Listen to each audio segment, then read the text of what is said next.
ओम नमो ब्रह्मादिभ्यो ब्रह्मविद्या संप्रदायकर्तृभ्यो वंशर्षिभ्यो महद्भ्यो नमो गुरुभ्यः।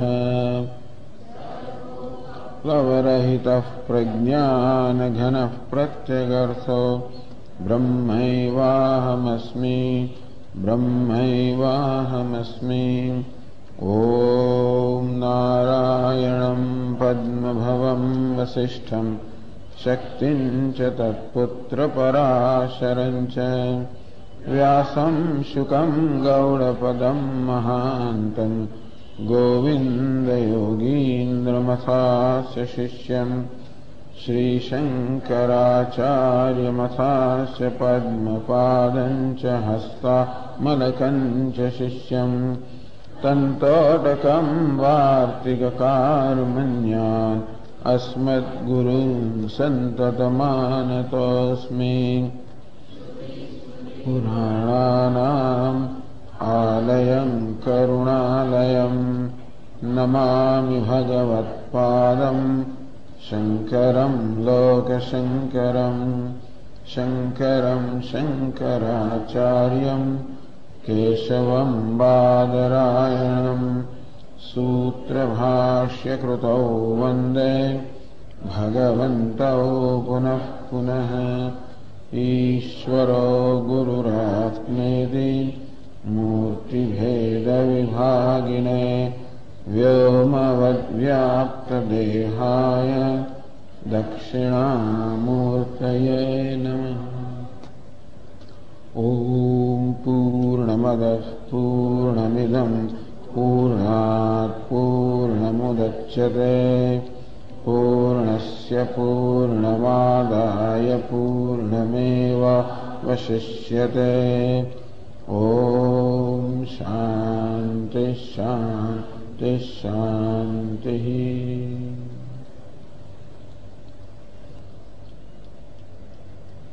પરમાત્માનું સ્વરૂપ લક્ષણ કયું?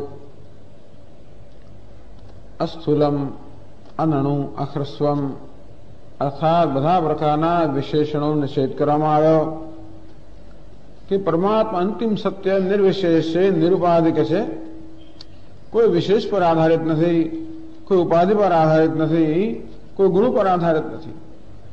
એને સત્ય હોવા માટે, પૂર્ણ હોવા માટે કોઈ ગુણની, કોઈ વિશેષતાની આવશ્યકતા નથી. સ્વયં સ્વયં સિદ્ધ, સ્વયં પ્રકાશ, સ્વયં પૂર્ણ છે. એ પરમાત્માનું હવે અન્ય રીતે વર્ણન કરે છે, તેને શાસ્ત્રમાં તટસ્થ લક્ષણ કહેવામાં આવે છે. એટલે કે આવો ભગવાન છે, આવો ઈશ્વર છે, આવો પરમાત્મા છે, બ્રહ્મ છે. એના ચિહ્નો આપે છે, એને નિશાનીઓ આપે છે, કંઈક પુરાવા આપે છે કે ભગવાન છે. કારણ કે ઇન્દ્રિયથી દેખાતો નથી. આ પૂર્ણતા, અનંતતા ઇન્દ્રિયથી જોવાનો વિષય નથી. ઇન્દ્રિયોનો પણ પ્રકાશક હોવાના કારણે ઇન્દ્રિયોનો જ્ઞાનનો વિષય ના થઈ શકે. અને સામાન્ય રીતે આપણે ઇન્દ્રિયોથી જેનો અનુભવ કરતા હોઈએ, જેને જોઈએ, સાંભળીએ, સૂંઘીએ, સ્પર્શીએ વગેરે, એ જ છે એવો નિર્ણય મનમાં થતો હોય છે. હૃદયથી હવે ઇન્દ્રિયથી અતીત, ઇન્દ્રિયોનો પ્રકાશક, સર્વ ધર્માદિ પર નિર્વિશેષ પરમાત્મા છે એવું નિશ્ચયનો કેમ જન્મે? એવો નિશ્ચય જન્માવા માટે ઘણા બધા ચિહ્નો આપવામાં આવે છે કે જુઓ તો ખરા. તવૈશ્વર્યમ યત્તત જગદુદય રક્ષા પ્રલયકૃત ત્રય વસ્તુ વ્યસ્તમ તિસૃષુ ગુણ ભિન્નાસુ તનુષુ. હે ભગવાન, આપનો ઐશ્વર્ય તો અહીંયા અભિવ્યક્ત જ છે. જગત ઉદય રક્ષા પ્રલયકૃત, આ જગતનો જન્મ થાય છે, જગતનું રક્ષણ થાય છે, જગતનો પ્રલય થાય છે. આમ જેને આંખો છે તો ભગવાનનું ઐશ્વર્ય જોઈ શકે છે. અભવ્યાનામ અસ્મિન વરદ રમણીયામ રમણીમ, પણ જે લોકોના મન વિકૃત થઈ ગયા છે એ લોકો આ જગતને જોઈને એવા નિર્ણય પર આવે કે ઈશ્વર નથી. છે તો એને જ. પણ કઈ દ્રષ્ટિ કરવી? આમ શાસ્ત્ર આપણને દ્રષ્ટિ પ્રદાન કરે છે. અનુભવ તો છે આપણને, રોજ બરોજનો અનુભવ છે, આ જગતનો અનુભવ છે, બધી ઘટનાઓનો અનુભવ છે. રોજ આપણે સૂર્યનો ઉદય જોઈએ, સૂર્યનો અસ્ત જોઈએ, ચંદ્ર પ્રકાશ જોઈએ, બધું જોઈએ. પણ એ બધામાંથી શું તારણ કાઢવું? આ બધી જે સામાન્ય ઘટનાઓ બનતી હોય, આ રોજ બરોજના અનુભવ હોય, એ બધાને પણ ઈશ્વરના ચિંતનના સાધન કેમ બનાવવા? ઈશ્વર સર્વત્ર છે, એકમાત્ર છે, તેથી ઈશ્વરથી અલગ કંઈ જ નથી. એ હોવાને કારણે વાસ્તવમાં સર્વત્ર ઈશ્વરનું દર્શન થવા જોઈએ. વાસુદેવ સર્વમ, વાસુદેવ સર્વ છે. એ હોવાને કારણે સર્વત્ર ઈશ્વરનું દર્શન થવા જોઈએ. પરંતુ આપણા પેલા રાગ દ્વેષને કારણે આપણા મનમાં ઈશ્વર કેવો હોવો જોઈએ એના કંઈક જાત જાતના ખ્યાલો અંદર બરાબર દ્રઢ થઈ ગયા હોવાને કારણે, ઘર ઘાલી ગયા હોવાને કારણે ઈશ્વર આટલો છતો હોવા છતાં પણ આપણે જોઈ શકતા નથી. તેથી એટલું નથી કે માત્ર ઇન્દ્રિય અતીત ઈશ્વર છે, પણ ઇન્દ્રિય ગોચર છે, પણ ઈશ્વર જ છે. વેદાંત શાસ્ત્રનો આ બોધ છે કે જે સર્વથી અતીત છે, સર્વથી પર છે, એ તો ઈશ્વર છે જ. પરંતુ ઇન્દ્રિય અનુભવનો જ વિષય છે. અનુભવ ગમે ત્યાં જગત છે, એ પણ ઈશ્વર જ છે. તો કેવી રીતે આમાં ઈશ્વરના દર્શન કરવા? એના બહુ સુંદર બધા આપણને ચિહ્નો આપે છે, પુરાવા આપે છે, દ્રષ્ટિ આપે છે. એ સેવાક્ષરસ્ય પ્રશાસને ગાર્ગી સૂર્યા ચંદ્રમસો વિધૃતો તિષ્ઠત. એ ગાર્ગી જો અવિનાશી પરમાત્માના પ્રશાસનથી, એની આજ્ઞાથી સૂર્ય અને ચંદ્રમાં પોતપોતાના સ્થાને ધારણ કરાયેલા છે. અર્થાત સૂર્ય એક સ્થાને છે, ચંદ્રમાં બીજા સ્થાને છે. સૂર્ય પોતાનું અમુક કાર્ય કરે છે, ચંદ્રમાં અમુક કાર્ય કરે છે. એ કોઈ અકસ્માત નથી. એ બરોબર બુદ્ધિપૂર્વકની યોજનાપૂર્વકનું છે. ગઈકાલે ચર્ચા કરી તે પ્રમાણે જેમ આપણે આ હોલને ઉજાળો હોય તો એક અથવા વધારે દીવાઓ અમુક સ્થાને ગોઠવીએ, એ દીવાઓ દ્વારા આપણે જે કરવા માંગતા હોય એ પ્રકારે દીવાને ગોઠવીએ. જેમ કે આ દીવાઓ સ્વામીજીના ચહેરાને પ્રકાશિત કરે એવી આપણી ઈચ્છા હોય તો એ પ્રકારે ગોઠવવામાં આવે. તો આ રીતે દીવાઓ આ પ્રકારે ગોઠવાયા હોય તો આપણે સમજી શકીએ કોઈ બુદ્ધિપૂર્વક વિચારપૂર્વક કરેલું છે, અકસ્માત નથી. આ દીવાઓ પોતાના જાતે ત્યાં નથી આવી ગયા, ત્યાં મૂકવામાં આવે છે, વિચારને મૂકવામાં આવે છે. કોઈ દીવાઓને બનાવ્યા અને વળી ત્યાં મૂક્યા. એ રીતે આ સૂર્ય પણ એક દીવો છે. દિવસ દરમિયાન આ સમગ્ર જગતને ઉજાળે છે. ચંદ્રમાં પણ દીવો છે, રાત્રિ દરમિયાન જગતને ઉજાળે છે. પોતપોતાના સ્થાને ધારણ કરાયેલા છે, ત્યાં મુકાયેલા છે. એ પ્રકારનું કામ અમને સોંપવામાં આવેલું છે. અને સૂર્ય અને ચંદ્ર એમનું જયારે આપણે નિરીક્ષણ કરીએ, એમની ગતિનું, એમના કાર્યનું નિરીક્ષણ કરીએ ત્યારે જોઈ શકીએ છીએ કે આ સૂર્ય અને ચંદ્ર સ્વયં આટલા બધા શક્તિશાળી તત્વો હોવા છતાં પણ, સ્વતંત્ર હોવા છતાં પણ આજ્ઞાંકિત સેવકોની જેમ પોતાનું કાર્ય કરી રહ્યા છે. અર્થાત એમને આજ્ઞા આપનાર, એમનું નિયંત્રણ કરનાર, એમને નિયંત્રણમાં રાખનાર કોઈ હોવો જોઈએ. આ પ્રકારે એક પછી એક જગતની અંદર જે રચના છે અને એક પછી એક અંશ આપણે તરફ આપણું ધ્યાન દોરવામાં આવે છે. અને એ દ્વારા ઈશ્વર છે, નિયંતા છે, શાસક છે. ઈશ્વર એટલે શાસક, એનું આપણને દર્શન કરવામાં આવે છે. તો ચાલો 15મા પાના પર આગળ વાંચીએ.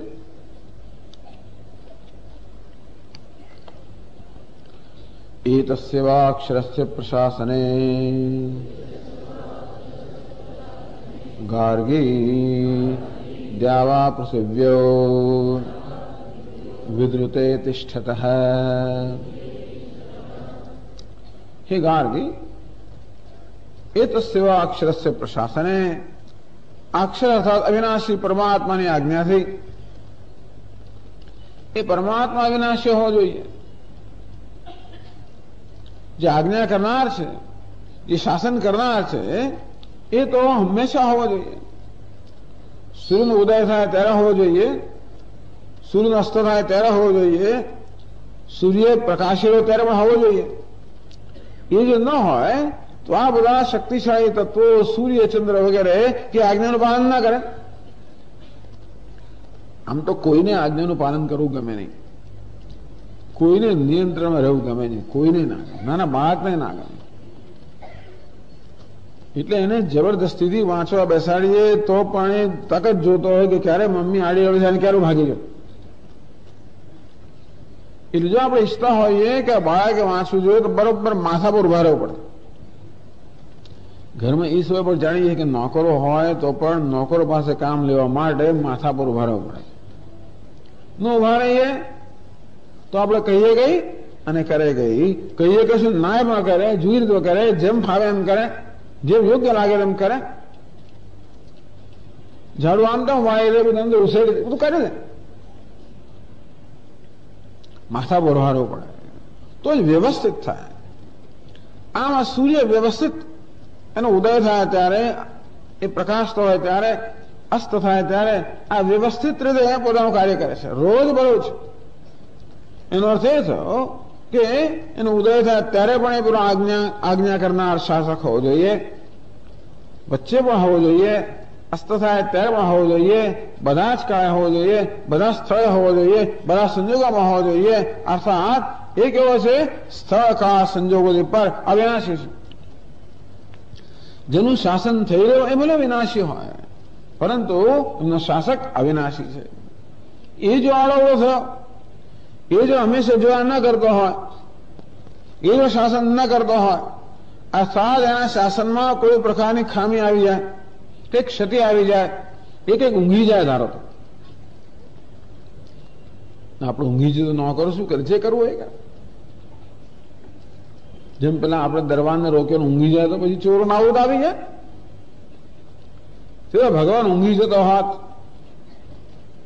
રજા લઈ લેતો હોત, આરામ કરતો હોત, થાકી જતો હોત,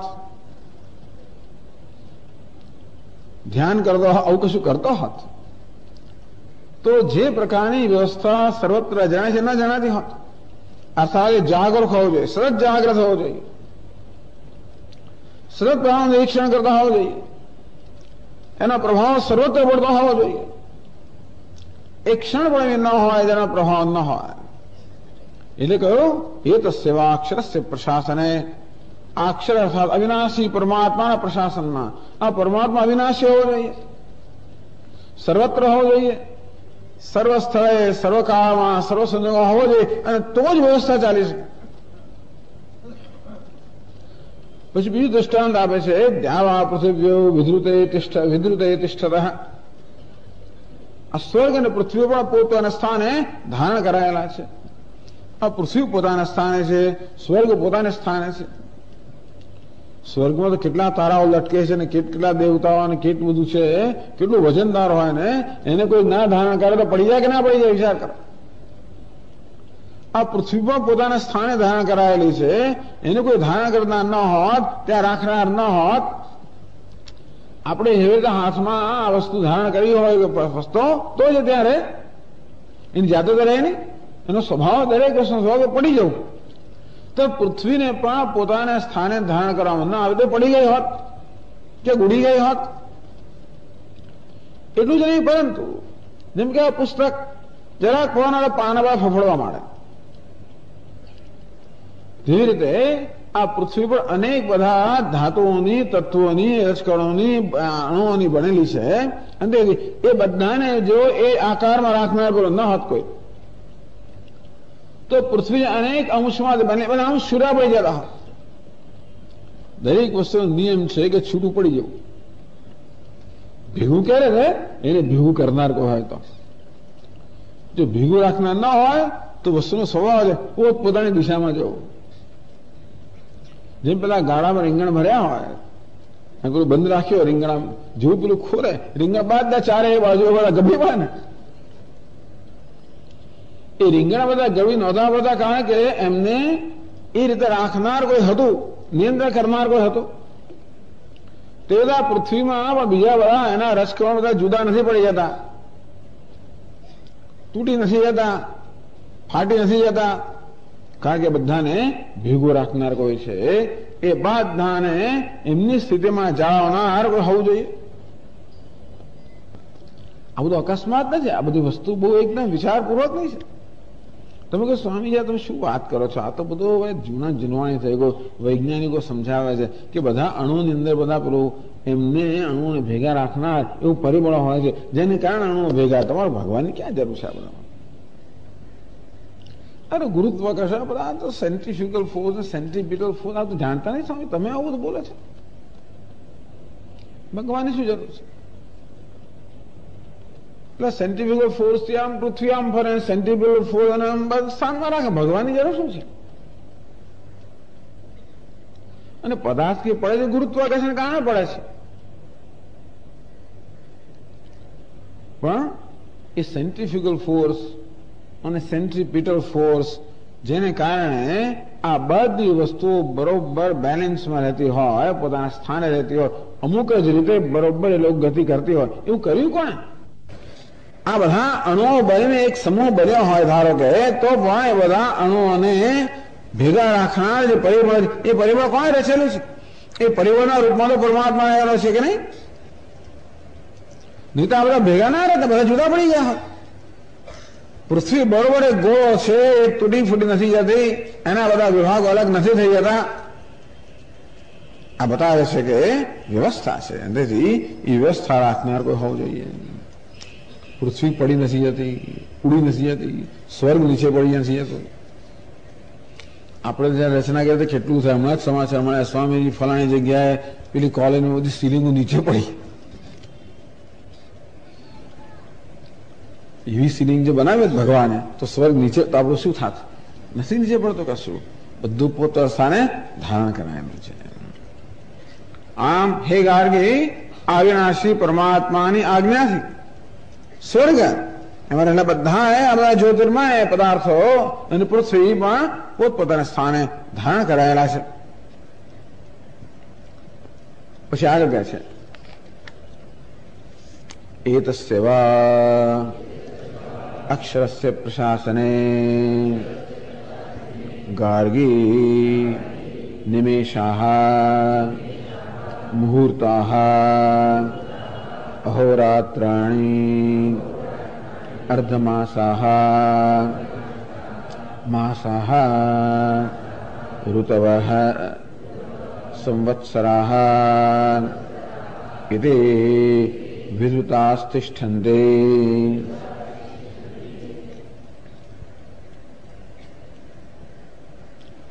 હે ગાર્ગી, અક્ષર અર્થાત અવિનાશી પરમાત્માની આજ્ઞાથી ક્ષણો, જો આપણા કાળ માટેના કયા પ્રકારના એકમો હતા.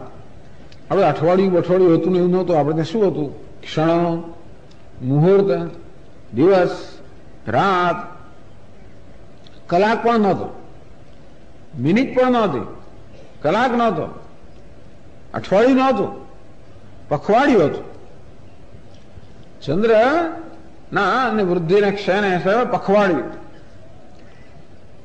સૂર્યના ઉગવાના આથવાના પરિણામે દિવસ અને રાત, એ દિવસનો વિભાગ કરવામાં આવ્યા. મુહૂર્ત, ઘડી, આ પ્રકારના વિભાગ કરવામાં આવ્યા. તો 3-3 કલાકનો મુહૂર્ત હોય અને પછી 24 મિનિટની ઘડી વગેરે આ પ્રકારે પછી ક્ષણો આ રીતે વિભાગ કરવામાં આવેલા. પછી અઠવાડિયું પાછળથી આવ્યું. બસ સ્વામીજી, આ સૂર્યના 7 ઘોડા એટલે 7 દિવસો નહીં તો કે ના, સૂર્યના 7 ઘોડા 7 છંદ, વેદની અંદર 7 છંદ છે. એ 7 છંદ એના 7 ઘોડાઓ છે. 7 દિવસો બધું પાછળથી આવ્યું. ચાલો જે હોય તો પણ ક્ષણો, મુહૂર્તો, દિવસ, રાત, પખવાડિયું, મહિનો, એ ચંદ્રની ગતિ નક્કી થાય. ઋતુઓ, વર્ષની 6 ઋતુઓ, પછી અયન 6 મહિનાનો, વર્ષ 12 મહિનાનું. આ પ્રકારે પોતપોતાના નિયમિત ક્રમ પ્રમાણે ચાલે છે. દિવસ પછી રાત આવે, દિવસ પછી પાછું દિવસ આવી એવું ના બને. રાત પછી દિવસ આવે એવું થયું છે કે રાત પછી રાતની રાત જ આવી પાછી એવું બન્યું છે? કેમ નથી બનતું? તો એ તો ના જ બને ને. પણ ન બનવાનું કારણ ખરું ને, કોઈકની આજ્ઞા હોવી જોઈએ ને, કોઈનું શાસન હોવું જોઈએ ને કે દિવસ રાત એ પ્રકારે જ થાય. કોઈ દાડો સૂર્ય આસમે જ નહીં એવું બને તો કે રાત પડવા જ નહીં દઉં તો એ નથી થતું. એના સમય પ્રમાણે ઉગે, સમય પ્રમાણે આસમી જાય, સમય પ્રમાણે દિવસ, સમય આ ચક્ર બરોબર ચાલે. ઋતુઓમાં ચક્ર, શિયાળો હોય, ઉનાળો હોય, ચોમાસું હોય કે ભાઈ 6 ઋતુઓ ગણો, એ પણ ક્રમ પ્રમાણે આવતી હોય. નહીતર ઉનાળા પછી શિયાળો આવે ભાઈ ચાલો બદલી નાખીએ આપણે એમને એવી ઈચ્છા પ્રમાણે. આ ઋતુઓ નિર્ણય કરનાર સૂર્ય ચંદ્રની ગતિને કારણે ઋતુઓ છે.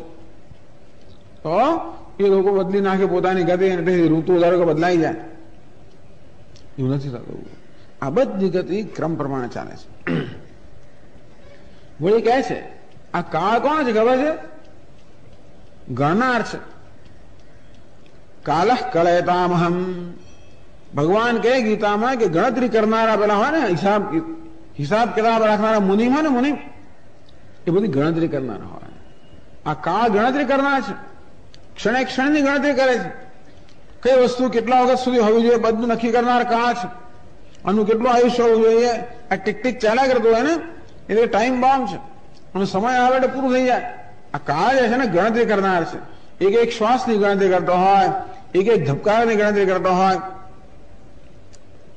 પછી આ વૃક્ષ ઉગે, વૃક્ષને કેટલો સમય થવો જોઈએ, એમાં ક્યારે ફળ આવવા જોઈએ, ફળ કેટલા સમય પાકવું, આવું એમને એમ થાય છે? સ્વામી એ તો એવું જ હોય ને. પણ એવું કેમ છે? કેરીના વૃક્ષને આટલા સમય લાગે અને લીંબુના વૃક્ષને કેટલો સમય લાગે અને પેલા લીમડાને આટલો સમય, એવું કેમ?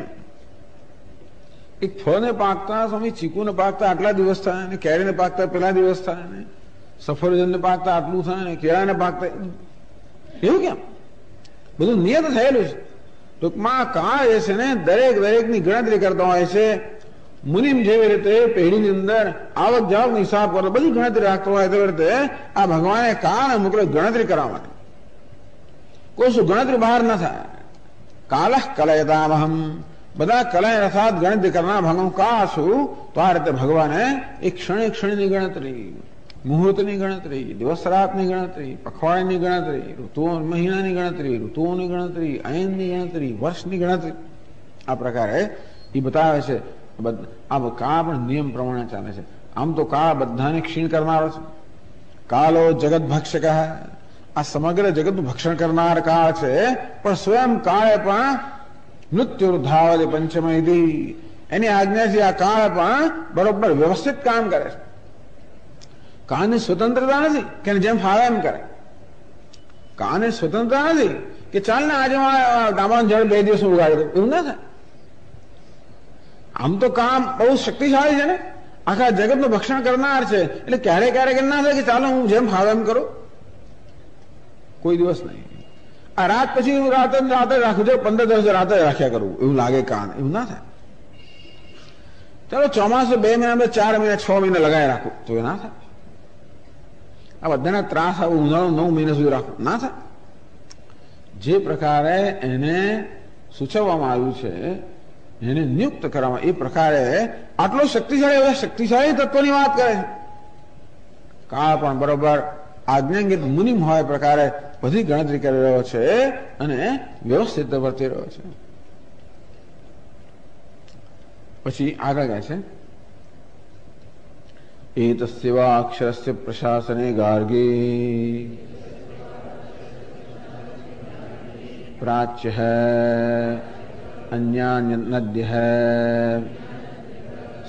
સ્યંદન્તે શ્વેતેભ્યઃ પર્વતેભ્યઃ પ્રતીચ્ય અન્યાઃ યામ યામ ચ દિશમ અન્વેતિ. હવે નદીઓની વાત કરે છે. તો જો આ મહાપુરુષોને બધી જગ્યાએ ભગવાનના દર્શન થાય છે, ભગવાનની વિભૂતિના દર્શન થાય છે. અહીં કયા પ્રકારની વિભૂતિ પસંદ કરવામાં આવે છે? પ્રશાસન. તમે અનુગ્રહમાં કહી શકો કે ભગવાન અનુગ્રહથી આ થાય એમ કહેવાય. કદાચ ભક્ત હૃદય તો એવું પણ કે જો ભગવાનની કરુણા કે પૃથ્વી અને અંતરિક્ષ અને સ્વર્ગ પોતાના સ્થાને ધારણ કરાયેલા છે, જો ભગવાનની કરુણા કે સૂર્યચંદ્ર બરાબર પોતાના સ્થાને ધારણ કરેલા છે, પ્રકાશ રહ્યા છે, જો ભગવાનની કરુણા કે કા બરોબર પોતાનું કામ એ પણ કહી શકાય, દ્રષ્ટિ છે. પણ આ સમગ્ર અધિષ્ઠાન છે માટે એને શાસ્ત્રા કહેવામાં આવ્યો, શાસક કહેવામાં આવ્યો. હે ગાર્ગી, એવા નદીઓ તરફ, નદીઓમાં બહુ શક્તિશાળી તત્વ છે. પર્વતેભ્ય, આ હિમાલય વગેરે પર્વતોમાંથી ગંગા વગેરે કેટલીક નદીઓ પશ્ચિમ તો કે પૂર્વ દિશામાં વહે છે, સિંધુ વગેરે નદીઓ પશ્ચિમ દિશામાં વહે છે. આ નર્મદા પણ પશ્ચિમ દિશામાં વહે છે, મોટાભાગની પૂર્વ દિશામાં, કેટલીક પશ્ચિમ દિશામાં, કેટલીક બીજી દિશામાં વહે છે. આ પ્રકારે નિયુક્ત કરવામાં આવે છે નદીઓને. એટલે નદીઓની આ ગતિ પરથી પણ જોઈ શકે, એ પણ નિયંત્રિત છે. નદી નકવા એમ થઈ જાય કે હું આખો દોડો છે ને સમુદ્રમાં જઉં, ચાલે પાછી પહાડ પર જતી રહું, નહીં. જે પ્રકારે નિયુક્ત કરવામાં આવી છે એ પ્રકારે જ કરે છે. આ જોઈને આપણને કશું થતું નથી, આશ્ચર્ય થતું શું મોટી વાત છે સ્વામી, એવું નથી. આને જરા સૂક્ષ્મ વિષય ખબર પડે કે આ બધાની અંદર ઈશ્વર રહેલો છે. અરે જે રોજ રોજ જોઈએ ને એના પછી આપણને એમાં કઈ એમાં કોઈ આશ્ચર્ય ના થાય, આપણે કઈક ચમત્કારિક વસ્તુ પણ લાગે ઈશ્વર છે. સ્વામી ભગવાનની ખાતરી થઈ ગઈ. શું ખાતરી થઈ ગઈ? ફલાણો ચમત્કાર થયો, અમારામાં ભસ્મ આવી, અહીં કંકુ પડ્યું, અહીં પીલું આવ્યું. એ તો ઠીક છે, પણ જે સામાન્ય ઘટનાઓ છે એમાં ઈશ્વરનું દર્શન થાય કરે કે નહીં? બધાને ત્યાં કંકુ નથી પડતું ને, બધાને ભસ્મ નથી પડતી. પાછી એને પડકારનાર ને કે કયું કંકુ છે, પેલી દુકાનમાં ક્યાં શું છે શું નહીં વગેરે. એટલે એમાં એ બધી બહુ વાદ વિવાદના વિષયો છે. પણ નદીઓ વચમાં કોઈ વિવાદ નથી, સૂર્ય પ્રકાશે કોઈ વિવાદ નથી. આ કા ગતિ કરે છે, કોઈ વિવાદ નથી. કાલ ક્રીડતી ગચ્છતે આયુ, બસ કા ક્રીડા કરી રહ્યો છે. આ બધા સામાન્ય રીતે બનતા હતા, આ સામાન્ય રીતે બનતી ઘટનાઓ છે, એમાં આપણે ઈશ્વરના દર્શન કરાવશે. પહેલે જ દિવસે કહ્યું કે વેદાંત શાસ્ત્રમાં રોજ રોજના અનુભવ લઈને જ આપણે ભગવાનના દર્શન કરવામાં આવે છે. ચમત્કાર કોને કહેવો એ તો આપણી વ્યાખ્યા પર આધારિત છે. પણ આમ જોઈએ તો બધી વસ્તુ ચમત્કાર જ છે. ડોક્ટર આપણે કહેશે કે આપણું દેહ શરીર ચાલે ચમત્કાર જ છે. કશી વસ્તુ છે ચમત્કાર છે. આપણે જાજુ આ સમજતા નથી વિજ્ઞાન, એટલે આપણે બધું બરાબર લાગે છે. પણ ખરેખર જયારે જેમ વધારે વિજ્ઞાન સમજીએ ને તેમ ખબર પડે કે આ બધી વસ્તુ કેટલી જટિલ છે અને આ થઈ રહ્યું છે તો કેટલો મહાન ચમત્કાર છે ને એની પાછળ કેટલી બધી સર્વજ્ઞતા, આ ભગવાનની સર્વજ્ઞતા અર્થાત એ જ્ઞાન સ્વરૂપ પરમાત્મા સર્વત્ર વાસ્તવમાં અભિવ્યક્ત છે. એક પણ વસ્તુ આ ન હોત જો સર્વજ્ઞ પરમાત્માની પાસે ન હોત તો. જે કોઈ વસ્તુ જગતમાં છે ભગવાનની સર્વજ્ઞતા બતાવે છે, ભગવાનની સર્વશક્તિમત્તા બતાવે છે. એ સર્વજ્ઞ ના હોત, સર્વશક્તિમાન ના હોત, કોઈ વસ્તુ જે છે તે હોત જ નહીં. આપણે ભગવાનની સર્વજ્ઞતાના, સર્વશક્તિમત્તાના, સર્વ અનુગ્રહના દર્શન કરવામાં આવે છે. કે નદીઓ પણ આ રીતે વહી રહી છે, એમને નિયુક્ત કરેલી રીતે વહી રહી છે. સ્વયં સ્વતંત્ર છે અને તેથી જેમ ફાવે એમ કરવા માટે શક્તિમાન છે. અને છતાં પણ એ કોઈ કરતું નથી. ટૂંકમાં જગતના આ બધા પરિબળો જે આટલા બધા શક્તિશાળી છે અને તેથી પોતપોતાના ક્ષેત્રમાં સ્વતંત્ર છે એવા શક્તિશાળી તત્વો પણ આજ્ઞાંકિત સેવકની જેમ પોતપોતાનું કાર્ય કરી રહ્યા છે. એ બતાવે છે કે એ બધાનું શાસન કરનાર કોઈ છે. પછી આગળ કહે છે એતસ્યવા અક્ષરસ્ય પ્રશાસને ગાર્ગી દદતો મનુષ્યાઃ પ્રશંસન્તિ યજમાનં દેવાઃ દર્વીં પિતરઃ અન્વાયત્તાઃ. હે ગાર્ગી, આ અવિનાશી પરમાત્માની આજ્ઞાથી જ મનુષ્યો દાન કરનારના વખાણ કરે છે. દાન કરનારના વખાણ કરવા એટલે શું? કોઈ દાન આપતું હોય ને, સોનું ચાંદી રૂપિયા પૈસા કયું દાન આપતું હોય, એ દાન આપનાર હંમેશા વખાણ કરવામાં આવે છે. આપણે એને સ્ટેજ પર બોલાવીએ, આ દાતા આવા ઉદાર દિલના છે, એમણે આટલું આટલું દાન આપ્યું. બધી જગ્યાએ આવી જાહેરાત થાય, બધી સંસ્થાની અંદર ફંડ રેઝિંગ કરતા હોય અને પછી દરેક જે દાતા હોય બધાના એનું નામ જાહેર કરવામાં આવે અને એમની કદર કરવામાં આવે. એમને વખાણ કેમ કરવામાં આવે? કે દાન કરવું અઘરું છે. ખૂબ મહેનતથી કમાયેલા પૈસા આપવા સરળ નથી. અંદર તો ખેદ થતો જ હોય છે. લોકો આપે જુદી વાત છે, અંદરથી ખેદ થાય ક્યાં હું આપી દઉં છું. છતાં લોકો દાન આપે એટલા જ માટે કે એમાંથી કંઈ ફળ મળતું હોય છે, ક્યાં તો આ લોકમાં કે પરલોકમાં. મોટે ભાગે સુવર્ણ અવયવ દાન આપવાના કારણે સ્વર્ગની પ્રાપ્તિ થતી હોય, સ્વર્ગનું સુખ મળતું હોય. હવે સ્વર્ગ તો કોઈ જોયું નથી, અને તેથી અત્યારે અહીંયા દાન કરવા, આ બ્રાહ્મણને આ દાન આપવાથી મને સ્વર્ગમાં ક્યાંક સુખ મળશે ભવિષ્યમાં, એ આપણા જ્ઞાનનો વિષય તો નથી. ત્યાં શાસ્ત્રમાં કહેલું છે, શાસ્ત્રમાં કહ્યું છે કે આ પ્રકારનું દાન કરનારને આ પ્રકારનું ફળ મળશે. એમાં શ્રદ્ધા રાખીને લોકો કમને પણ દાન કરે છે. આમ તો આપણે એમ જ ઈચ્છીએ કે જે બધું છે હું જ ભોગવું, કોઈને આપું કરું નહીં. પણ જો લાભ મળતો હોય તો દાન આપીએ, કમને આપીએ. અને લોકો દાન આપે છે એ બહુ મોટી વસ્તુ છે. કેમ દાન આપે છે? કારણ કે દાન આપવાને કારણે એમને ભવિષ્યમાં કોઈક લાભ થવાનો છે. એ લાભ થવાનો છે ભવિષ્યમાં. આ દાનનું જે કર્મ છે એ તો અત્યારે આપવા એમને ક્ષણી થઈ ગયું, નષ્ટ થઈ ગયું. એ ભવિષ્યમાં ફળ કોણ આપવાનું છે? એની જવાબદારી કોની છે? બાંહેધારી કોની છે? હું મરી જવું પછી સ્વર્ગમાં જવું ત્યારે અત્યારે આપેલા દાનને કારણે મને ત્યાં પેલું ફળ મળશે, એની બાંહેધારી કોણ લે છે? ક્રતૌ સુપ્તે જાગ્રત ત્વમજ ફલયોગે ક્રતુમતામ કર્મ પ્રધ્વસ્તમ ફલિત પુરુષારાધન અમૃતે. મહિમ્ન સ્તોત્રમાં કહેવામાં આવ્યું કે કર્મ આપણે જયારે કરીએ, કોઈ પણ કર્મ કરીએ, વૈદિક કર્મ કરીએ, લૌકિક કર્મ કરીએ, પુણ્ય કર્મ કરીએ, કોઈ પણ કર્મ કરીએ, તો એનું ફળ આપનાર કોણ છે? શું કર્મ એનું પોતાનું ફળ આપે છે? કર્મ તો વિચારો થઈ નષ્ટ થઈ ગયો. કર્મ ફળ તો બીજા સ્થળે આવે, બીજા કામ આવે, બીજા સંજોગોમાં આવે. ત્યાં સુધી કર્મ તો હાજર છે ને. કોણ હાજર છે? જે હાજર હોય ફળ આપે ને. ફલિત પુરુષારાધન પ્રતે આ પુરુષ અર્થાત પરમાત્મા જો ન હોય તો આ કર્મ ફળ કોણ આપે? અર્થાત આ કર્મનો આપણને નિયત ફળ મળે છે. નિયત કર્મ કરીએ તો નિયત ફળ મળે છે. એવું ક્યારે થઈ શકે? એ પ્રકારનો નિયમન કરનાર કોઈ હોય તો, એ પ્રકારની વ્યવસ્થા કરનાર કોઈ હોય તો. નહીતર આજે બેંકોમાં શું થાય ખબર છે?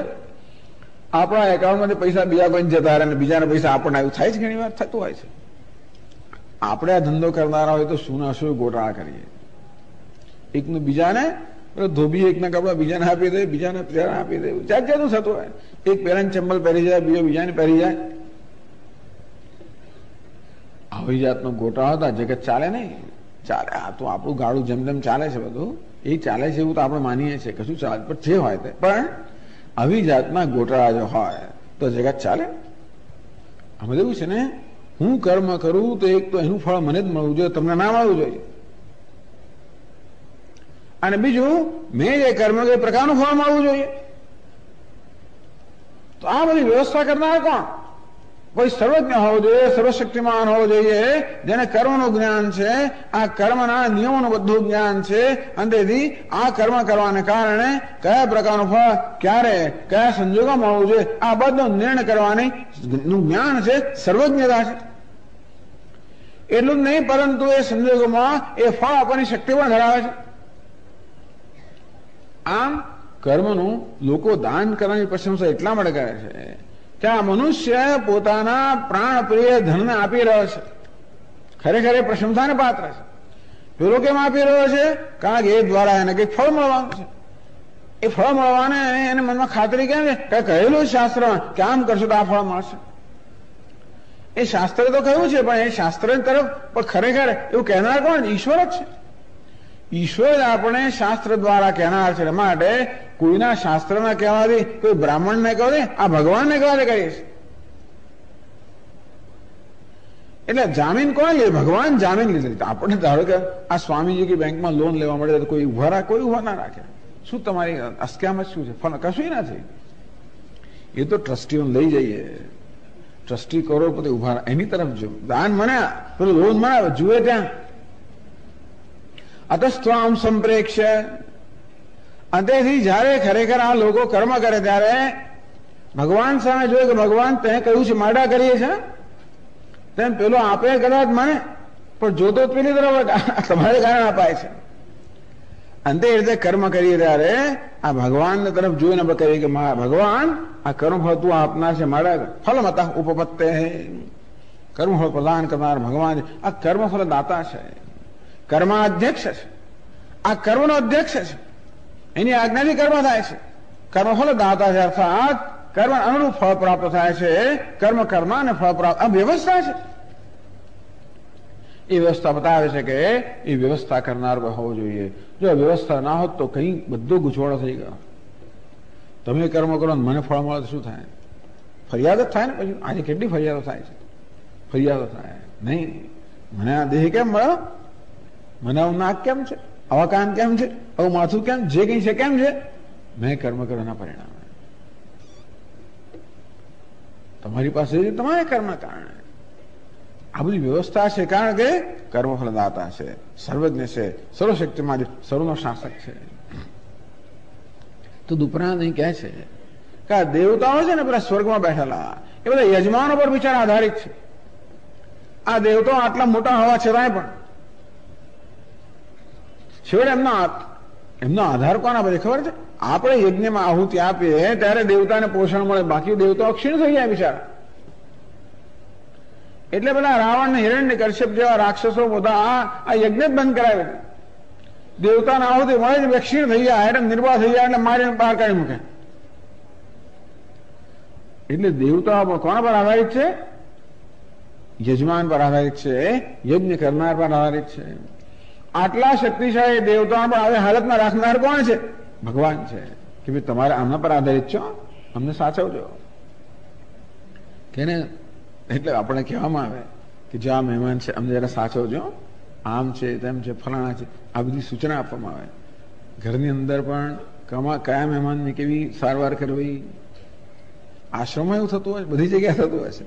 કોને કેમ સારવાર કરવી, કોને શું કરવું, કોને કેવું મહત્વ આપવું, આ બધું વિચારીને થતું હોય છે. તેમાં દેવતાઓને કહ્યું કે આપણા યજમાનો છે ને એની સંભાળ લેજો, કારણ કે એના વગર તમારું ચાલવાનું નથી. ટૂંકમાં દેવતાઓ આટલા શક્તિશાળી છતાં પણ એમને એવી હીન પરિશ્રમ મૂકવામાં આવ્યા છે કે એ લોકો યજમાન પર આધારિત છે. અઘટિત ઘટના પટીયસી, અશક્ય વસ્તુ કરનાર છે. ભગવાન કેવો છે? ક્યાં છે કે નહીં? શું કરે? કથા સાંભળી છે ને તમે? અશક્ય વસ્તુને શક્ય બનાવે ભગવાન. એમ તો પ્રધાનને પ્રશ્ન પૂછવામાં આવ્યો રાજા વડે કે રાજા આ 3 પ્રશ્નો કાલે મારા મનમાં જન્મ્યા, એનો ઉત્તર 1 મહિના લઈ આવો તો તમને આટલી બક્ષિસ આપીશ, નહીં લઈ આવો તો ગામની બહાર કાઢી મૂકીશ. ભગવાન છે એની ખાતરી શું? અને ક્યાં છે હોય તો શું કરે છે? બિચારા પ્રધાને બહુ માથાકૂટ કરી પણ થઈ 29 દિવસ પસાર થઈ ગયા, એને કઈ જવાબ ના મળ્યો. રસોઈયો રોજ જોઈએ કે અમારા માલિકને શું થઈ રહ્યું છે, દિવસ રાત બિચારો એનું વજન ઉતરતું જ જાય છે, આંખો કાળે કાળા છકામાં થતા જાય. શું થાય છે? તમે શું થયું છે? આટલી ચિંતા શાની છે? આટલું તમારે ભાવતું ભોજનમાં તો ખાતા કેમ નથી? પ્રધાને કે તને શું કહું હવે, મને કહો તો ખરા. પ્રધાનને બિચારા કોઈ આરો હતો જ નહીં. છેવટે એને કહ્યું કે આવું થયું છે. રાજાએ પ્રશ્નો પૂછ્યા છે, 29 દિવસ થયા, આ કાલે છેલ્લો દિવસ છે. આ 3 પ્રશ્નો ઈશ્વર છે કે નહીં, હોય તો ક્યાં છે અને શું કરે? એ 3 પ્રશ્નો ઉત્તર જો નહીં આપું તો મને હદ પાર કરવામાં આવશે. અને મેં તો કેટલું વિચાર્યું, મને ઉત્તર મળતા જ નથી. બસ આટલું જ છે ને, કઈ ચિંતા ના કરો. રસોઈયો કે કાલે મને લઈ જાઓ ને સમાપ્તિ સાથે, એમને કહો રાજાને કે હું તો શું મારો રસોઈયો જવાબ આપશે. રસોઈયો તો બીજે દિવસ બરોબર આમ તૈયાર થઈ ગયો, પંડિતની આમ ભાગે ભાગે લગાવીને, ખેસ બેસ લગાવીને, વિદ્વાન બ્રાહ્મણની જેમ. અને ડરતા ડરતા પેલા પ્રધાને કહ્યું કે અમારા મહારાજ છે ને એ આપના પ્રશ્ન ઉત્તર આપશે. ખરેખર? હા.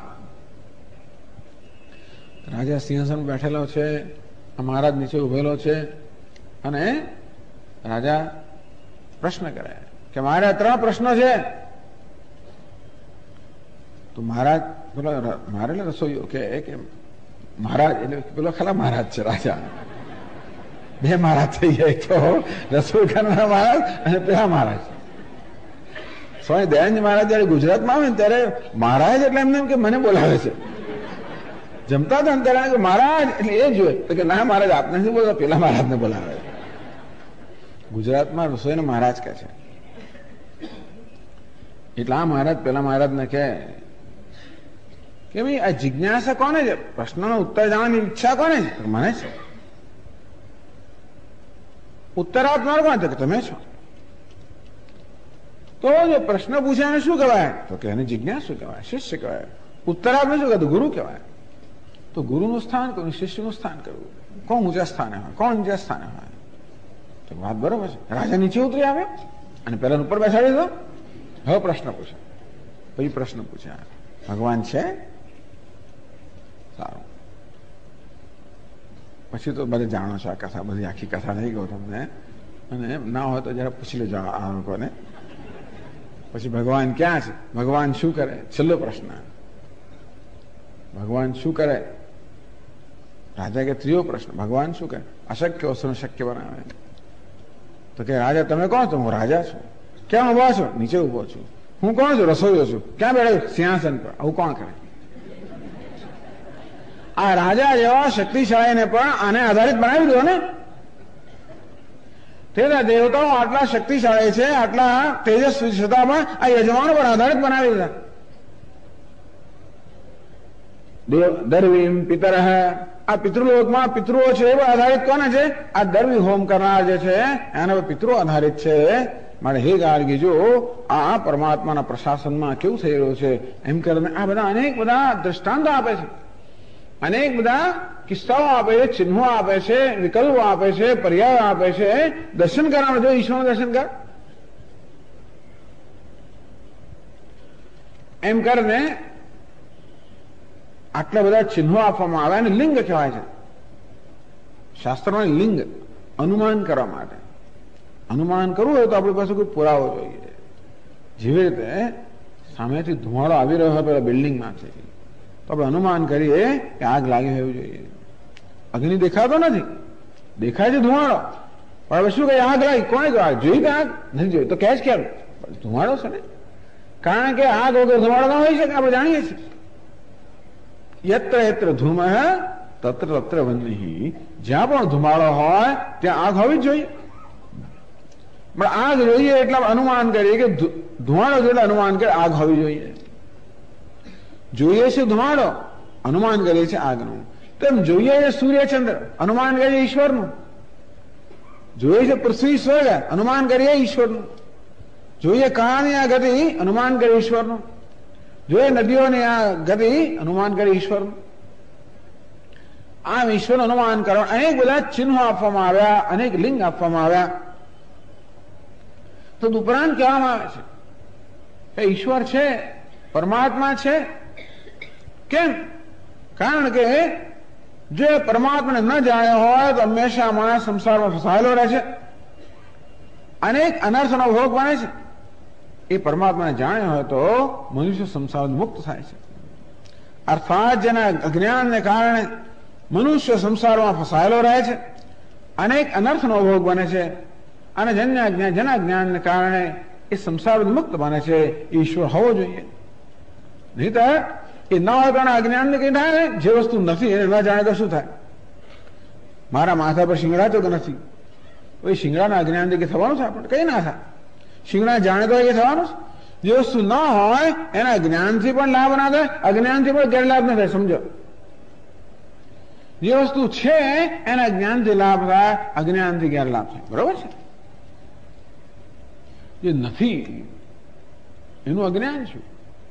એના જ્ઞાનથી શું લાભ ગેરલાભ કઈ ના થાય, પરંતુ આ પરમાત્માના અજ્ઞાનથી મહાન અનર્થ છે અને પરમાત્માના જ્ઞાનથી મહાન પુરુષાર્થ છે. તો જેમના અજ્ઞાનને કારણે મહાન અનર્થ થાય છે અને જેમને જ્ઞાનથી પરમ પુરુષાર્થ સિદ્ધ થાય છે એ પરમાત્મા હોવો જોઈએ. એ આગળના ફકરામાં કહે છે, યો વા એતદક્ષરમ ગાર્ગે અસ્મિન લોકે જુહોતે યજતે તપસ્તપ્યતે બહૂની વર્ષ સહસ્રાણી અંતવદેવ અસ્ય તદ્ભવતે યો વા એતદક્ષરમ ગાર્ગે અવિદિત્વા અસ્માન લોકાત પ્રૈતિ સકૃપણઃ.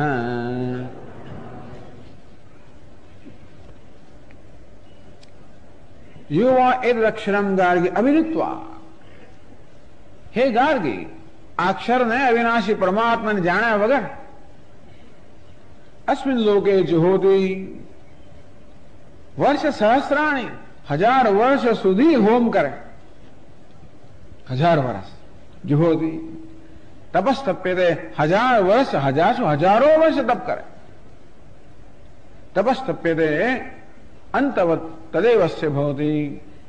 આ ભગવાનને જાણ્યા વગર, પરમાત્માને જાણ્યા વગર ગમે તે પ્રકારનું મહાન કર્મ તમે કરો, જરૂર આપણે પુણ્ય કર્મ કરીએ, હોમ કરીએ, તપશ્ચર્યા કરીએ, દાન કરીએ, આ બધું ફળ તો મળે છે. યજ્ઞ, દાન, તપશ્ચર્યા પુણ્ય કર્મ છે, એ કરીએ તો જરૂર ફળ મળે. પણ અંતવત્તુ ફલમ તેષામ તદ્ભવત્યલ્પમેરસામ દેવાન દેવયો યાન્તિ મદ્ભક્તા યાન્તિ મામપી. ભગવાન કહે કે દેવતાને આરાધના કરવાને કારણે દેવતાઓના અનુગ્રહથી આપણને ફળ જરૂર મળે. દેવાન દેવયો યાન્તિ, પરંતુ દેવતાઓની આરાધના કરનારાઓ અર્થાત મર્યાદિતના આરાધના કરનારાઓ મર્યાદિતને પામે છે. મદ્ભક્તા યાન્તિ મામપી, જે મારી આરાધના કરનારા છે એ મને પામે છે. ભગવદ્ ગીતામાં કહ્યું, અહીં પણ કહ્યું કે આ ભગવાને જાણ્યા વગર ભલે ને હજારો વર્ષ સુધી, એટલે અનેક જન્મ સુધી આપણે ઘણા બધા પુણ્ય કર્મ કરીએ, હોમ કરીએ, દાન કરીએ, તપશ્ચર્યા કરીએ, જપ કરીએ, ઘણા બધા પુણ્ય કર્મ કરીએ, ભગવાનને જાણ્યા વગર અંતવદેવસ્ય તદ્ભવતી. આ બધું જે પુણ્ય કર્મ છે છેવટે અંતવત છે, અર્થાત એનો અંત આવી જવાનો છે, એ ક્ષીણ થઈ જવાનું છે. ક્ષીણે પુણ્ય મર્ત્ય લોકમ વિશંતિ. આમ તો પુણ્ય ક્ષીણ થાય ત્યારે વળી પાછા આ ચક્રમાં પાછા આવી જશે. પાછા દિવસ રાત કામ કરીએ શેના માટે? વેકેશનમાં જવાય સ્વર્ગમાં. આખું વર્ષ બિચારો પરસેવો પાડે, જેથી વર્ષમાં 15 દિવસ એને બહાર રજાઓમાં ગોવા જાય. 5 સ્ટાર હોટલમાં રહે, ક્યાં સુધી રહે? પૈસા ખિસ્સામાં હોય ત્યાં સુધી. હોટલમાં જઈએ ત્યારે આપણો આદર કરવામાં આવે, સત્કાર કરવામાં આવે. આવો આવો, આવો આવો, આ જો તમે નોંધાવેલું રૂમ આ છે, એમાં આટલી વસ્તુઓ છે, બધું દરવાણો આવે, પેલા આપણો સામાન લઈ જાય, બધું લઈ જાય. ક્યાં સુધી? બિલ ભરીએ ત્યાં સુધી. બિલ ભરવાનું બંધ થઈ ગયું, ખબર પડી કે પૈસા ખૂટી ગયા છે, એ જ દરવાણો આવે અને ધક્કો મારીને બહાર કાઢે વ્યવસ્થિત રીતે. એટલે કોઈ આપણો આદર નથી કરતું, આપણા પૈસાનો આદર કરે છે. તેવી રીતે સ્વર્ગમાં પણ આપણો આદર થતો નથી, આપણા પુણ્યનો આદર થાય છે. એ પુણ્યની મૂડી ક્ષીણ થઈ ગઈ. ક્ષીણે પુણ્ય મર્ત્ય લોકમ વિશંતિ. ઈહવા હીનતરમ વા. આ લોકમાં કે એથી પણ ઉતરતા લોકમાં જવું પડે. વળી પાછા બરોબર પરસેવો પાડો, પાછું ત્યાં જાઓ, પાછું પરસેવો પાડો. આ રીતે અને કર્મ કરવું તો જરાય સરળ નથી. એમાં જો ભૂલ કરી તો વળી પાછું ફળ ના મળે. કે નિયમ નથી કે કર્યું એટલે ફળ મળે છે. એની પાછળ ઈરાદો કેવો હતો, ચોકસાઈ હતી કે ન હતી, બધું જોવામાં આવે. ટૂંકમાં આપણે ફળ દ્વારા લાભ પ્રાપ્ત કરવા માંગીએ તો બધી વસ્તુની નોંધ લેવામાં આવે. એમને ભગવાને કહે તું કર્મ મારું તને આપી દઉં છું, તો જે આપણે લઈ લે. પણ એમ આપણે કહીએ કે હું આમ કરું તો તારે પેલું કરો, તો કે બરોબર તો કર, તો બરોબર હિસાબ લે. પણ ટૂંકમાં આ જીવનની અંદર જ્ઞાન પ્રાપ્ત કર્યા સિવાય ગમે તે કર્મ કરીએ તો એ કર્મની સિદ્ધિ હંમેશા મર્યાદિત રહેવાની, અંધેથી મનુષ્ય કાર્ય સંસાર મુક્ત ન થવાનો, અંધેથી આ જન્મ વૃત્તિના ચક્રમાં સતત ફસાયેલો રહેવાનો, જન્મ મૃત્યુ જરા વ્યાધિ આ બધા દુઃખમાં હંમેશા ફસાયેલો રહેવાનો. યુવાય તે ક્ષણ ગાર્ગી અવિદિત્વા અસ્માન લોકાત પ્રૈતિ. હે ગાર્ગી, આ પરમાત્મા જાણ્યા વગર જે આ લોકમાંથી આ દેહમાંથી વિધાયેલા છે, સકૃપણ એ કૃપણ છે, દીન છે, દયાને પાત્ર છે. યાજ્ઞવલ્ક્ય ઋષિ કહે છે ગાર્ગીને કે જે આ ભગવાનને જાણ્યા વગર આ લોકોની વિદા થઈ જાય છે. એવું કેમ થાય? કારણ કે બીજી આડી વસ્તુ કર્યા કરતા હતા, જે કરવાનું ના કર્યું. સમય તો ઘણો દિવસ હોય જ, ઘણી વાર આડું ઓળવા કર્યા કરે, રામાડામાં કર્યા કરે, જે કામ કરો એ ના કરીએ, એવું થાય ઘણી વાર. નોકરો ઘરમાં એવો હોય છે, એને સોંપ્યો કઈ ને કરે કશું બીજું તું, આ ઘડી વાળા પેલી ઘડી વાળા નામ જેમ મૂકે, ઘડી વાળા છોડ નામ જાત જાતનું શું કરે છે. ઘરની અંદર પેલા લોકો એટલી વાર લાગે તૈયાર થતા, બહાર નીકળતા બીજા બધા લોકો તૈયાર થઈ ગયા, અને આ તૈયાર શું કરે છે? આ ચંપલ કાઢે, પાછી મૂકી, આમ કાઢે, પેલું મૂકે, આમ કરે. જે કરવાનું છે કરવાના બદલે બીજી બધી વસ્તુમાં આપણે સમય પસાર કરી નાખીએ, એમ કરીને આપણો જે મૂલ્યવાન સમય છે એ વેડફાઈ રહ્યો છે ને. તેમ જે લોકોને વિવેક નથી કે આ મનુષ્ય દેહ શેને માટે છે? મોક્ષ માટે છે. અને મોક્ષ કેમ પ્રાપ્ત થાય? જ્ઞાનથી પ્રાપ્ત થાય. આ વિવેક એનો જન્મ્યો નથી. એ લોકો જાત કર્મ કર્યા જ કરે પછી એમ કે પોતાનો સમય વેડફી નાખે, અમૂલ્ય તકને વેડફી નાખે. સદકૃપણ એ ગાર્ગી દયાને પાત્ર છે. આ સમયનો ઉપયોગ યોગ્ય રીતે કર્યો હોત તો મુક્ત થઈ ગયો હોત. એ સમયનો ઉપયોગ યોગ્ય રીતે ન કરવાને કારણે આખું વર્ષ આપણે મળે રખડી ખાતું, અહીં ગયો ને ત્યાં ગયો, ટીવી જોયું, પેલું જોયું, આ કમ્પ્યુટર ને ઇન્ટરનેટ ને વિડીયો ગેમ ને ચારે છોકરાઓ એટલા બધા આકર્ષણો આજકાલ હોય છે કે ચારે આવી જાતના બિચારાનો સમય ક્યાં ને ક્યાં પસાર થઈ જાય. એ તો વાર છે, એ તો 12 મહિના છે, 11 મહિના છે, 10 મહિના છે, 9 મહિના છે, 8 મહિના છે, 7 મહિના છે. એટલે માં કયા જ કરે, બાપ કયા જ કરે, મમ્મી ચિંતા ના કરે, ચિંતા ના કરે. એમ કરતા કરતા પેલું જે આવે ને પછી તો 1 જ મહિનો બાકી, મમ્મી ડ્રોપ લઈ લઉં છું, પતી ગયું. જેવી રીતે આપણને આ અમૂલ્ય જીવન આપવામાં આવ્યું છે, એમાં એનો સદુપયોગ કરવાના બદલે જાત જાતનું આપણે કર્યા જ કરતા હોઈએ છીએ. સકૃપણ હે ગાર્ગી, એ કૃપણ છે, દયાને પાત્ર છે. ત્યારે છેલ્લા વાક્યમાં કહે છે અથયઃ એતદક્ષરમ ગાર્ગી વિદિત્વા અસ્માન લોકાત પ્રૈતિ સબ્રાહ્મણ. ત્યારે હે ગાર્ગી, જે મનુષ્ય આ પરમાત્માને જાણીને લોકોની પ્રેરણા કરે છે એ બ્રાહ્મણ છે. બ્રહ્મ જાનાદિ બ્રાહ્મણ. બૃહદારણ્યક ઉપનિષદમાં બ્રાહ્મણ શબ્દનો પ્રયોગ એકથી વધારે જગ્યાએ છે. કયા અર્થમાં છે? જે બ્રહ્મનો જ્ઞાતા છે એ બ્રાહ્મણ છે, સાચા અર્થમાં બ્રાહ્મણ છે. એમ કહીને ગાર્ગીને કહેવામાં આવ્યું કે જે પરમાત્માના અજ્ઞાનથી મહાન અનર્થ થાય છે, જે પરમાત્માના જ્ઞાનથી પરમ પુરુષાર્થ સિદ્ધ થાય છે, એ પરમાત્મા હોવો જ જોઈએ. એ ન હોય તો એનું ઈશ્વર હોત જ નહીં, તો આપણા જીવનમાં એનું કોઈ મહત્વ હોત જ નહીં. બહુ મહત્વનો છે ઈશ્વર. આપણા જીવનમાં કેવો મહત્વનો છે બતાવ્યું. એટલો મહત્વનો છે કે જો એને ન જાણીએ તો અનેક અનર્થમાં આપણે ફસાયેલા જ રહીએ. એટલો મહત્વનો છે કે એને જાણીએ તો મુક્ત થઈ જઈએ. આવો ઈશ્વર છે.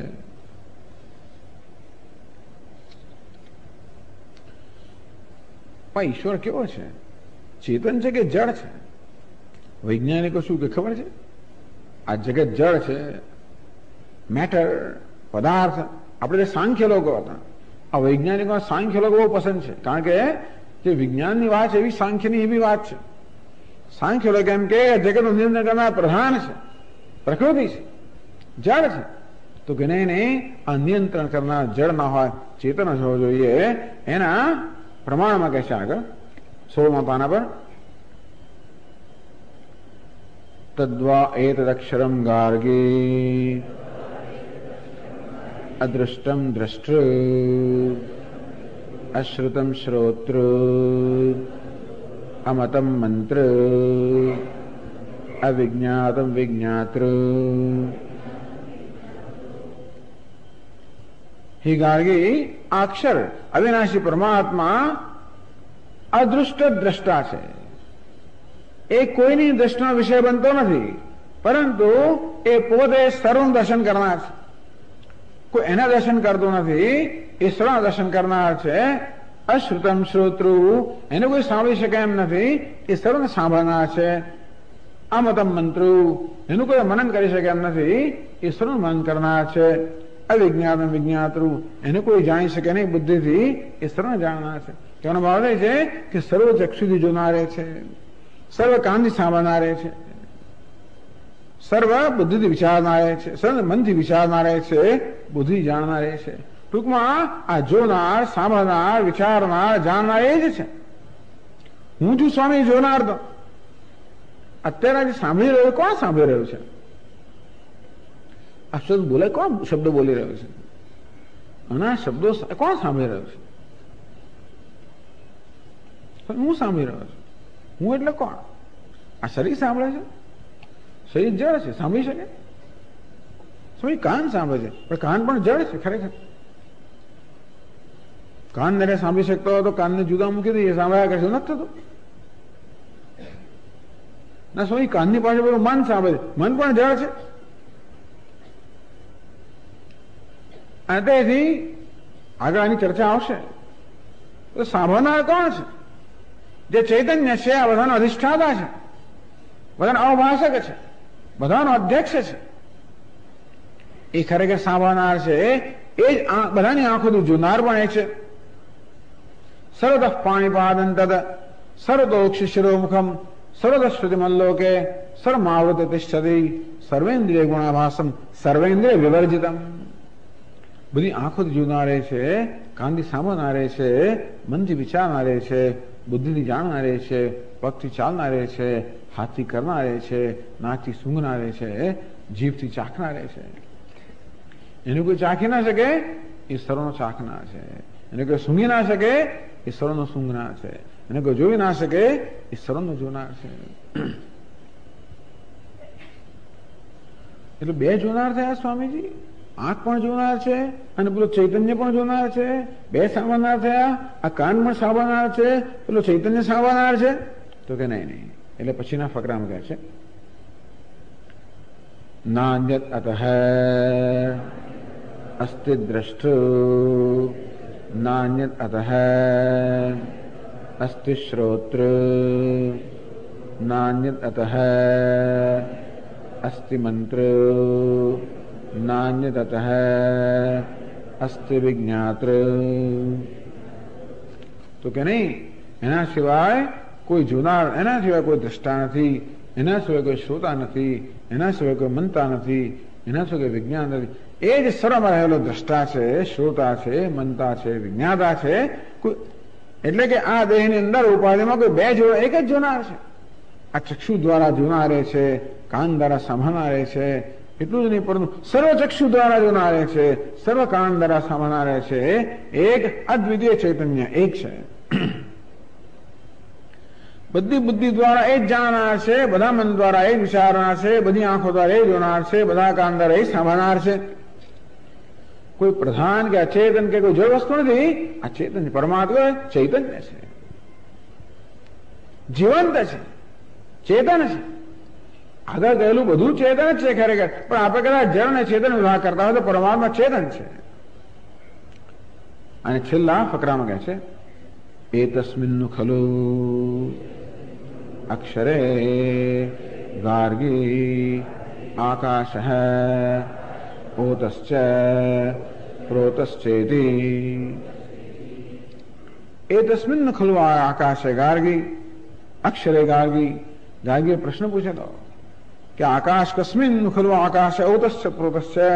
આકાશ છે, અવ્યાકૃત છે, જે મૂળ કારણ છે એ શેમાં ઓતપ્રોત થયું છે, એનું શું કારણ છે?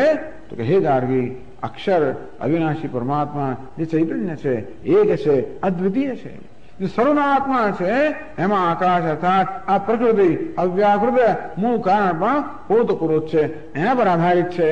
એની સત્તાથી સત્તાવાન છે, એની ચેતનાથી ચેતનાવાન છે. એ આ પ્રધાનને પણ પ્રકૃતિને પણ જગતના કારણે પણ સત્તા સ્ફૂર્તિ પ્રદાન કરનાર છે, એનું અધિષ્ઠાન છે, એના પર અધ્યારોપિત છે. આગળ કહેવાનું યત સાક્ષાત અપરોક્ષાત બ્રહ્મ, જે સાક્ષાત છે, અપરોક્ષ છે, બ્રહ્મ છે, જે આત્મા છે, સર્વાંતરતમ છે, એક છે, અદ્વિતીય છે. હે ગાર્ગી, એ આ બધાને ધારણ કરનાર છે. એશા પરાકાષ્ઠા, એશા પરાગતિ. પરાકાષ્ઠા, આ કાર્યકાળની આપણે કાષ્ઠા પરાકાષ્ઠા જોવા જઈએ તો આ કાર્યકાળની પરંપરા ક્યાં જઈને અટકે? આ પરમાત્મા જઈને અટકે. ગતિ ઉત્તમોત્તમ ગતિ, ગંતવ્ય સ્થાન ઉત્તમોત્તમ કયો? તો કે પરમાત્મા.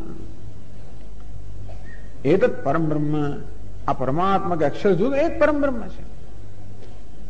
એતત પૃથિવ્યાદે આકાશાંતસ્ય સત્યસ્ય સત્યમ, આ જગતનું એ જ સત્ય છે, એ જ જગતનું હાર્દ છે, એ જ જગતનું અધિષ્ઠાન છે, એ જ જગતને સત્તા સુધી પ્રદાન કરનાર છે, એ જ જગતનો આત્મા છે, એ જ સર્વનો આત્મા છે, એ જ છે એક અદ્વિતીય ચૈતન્ય, એ જ પરમાત્મા છે.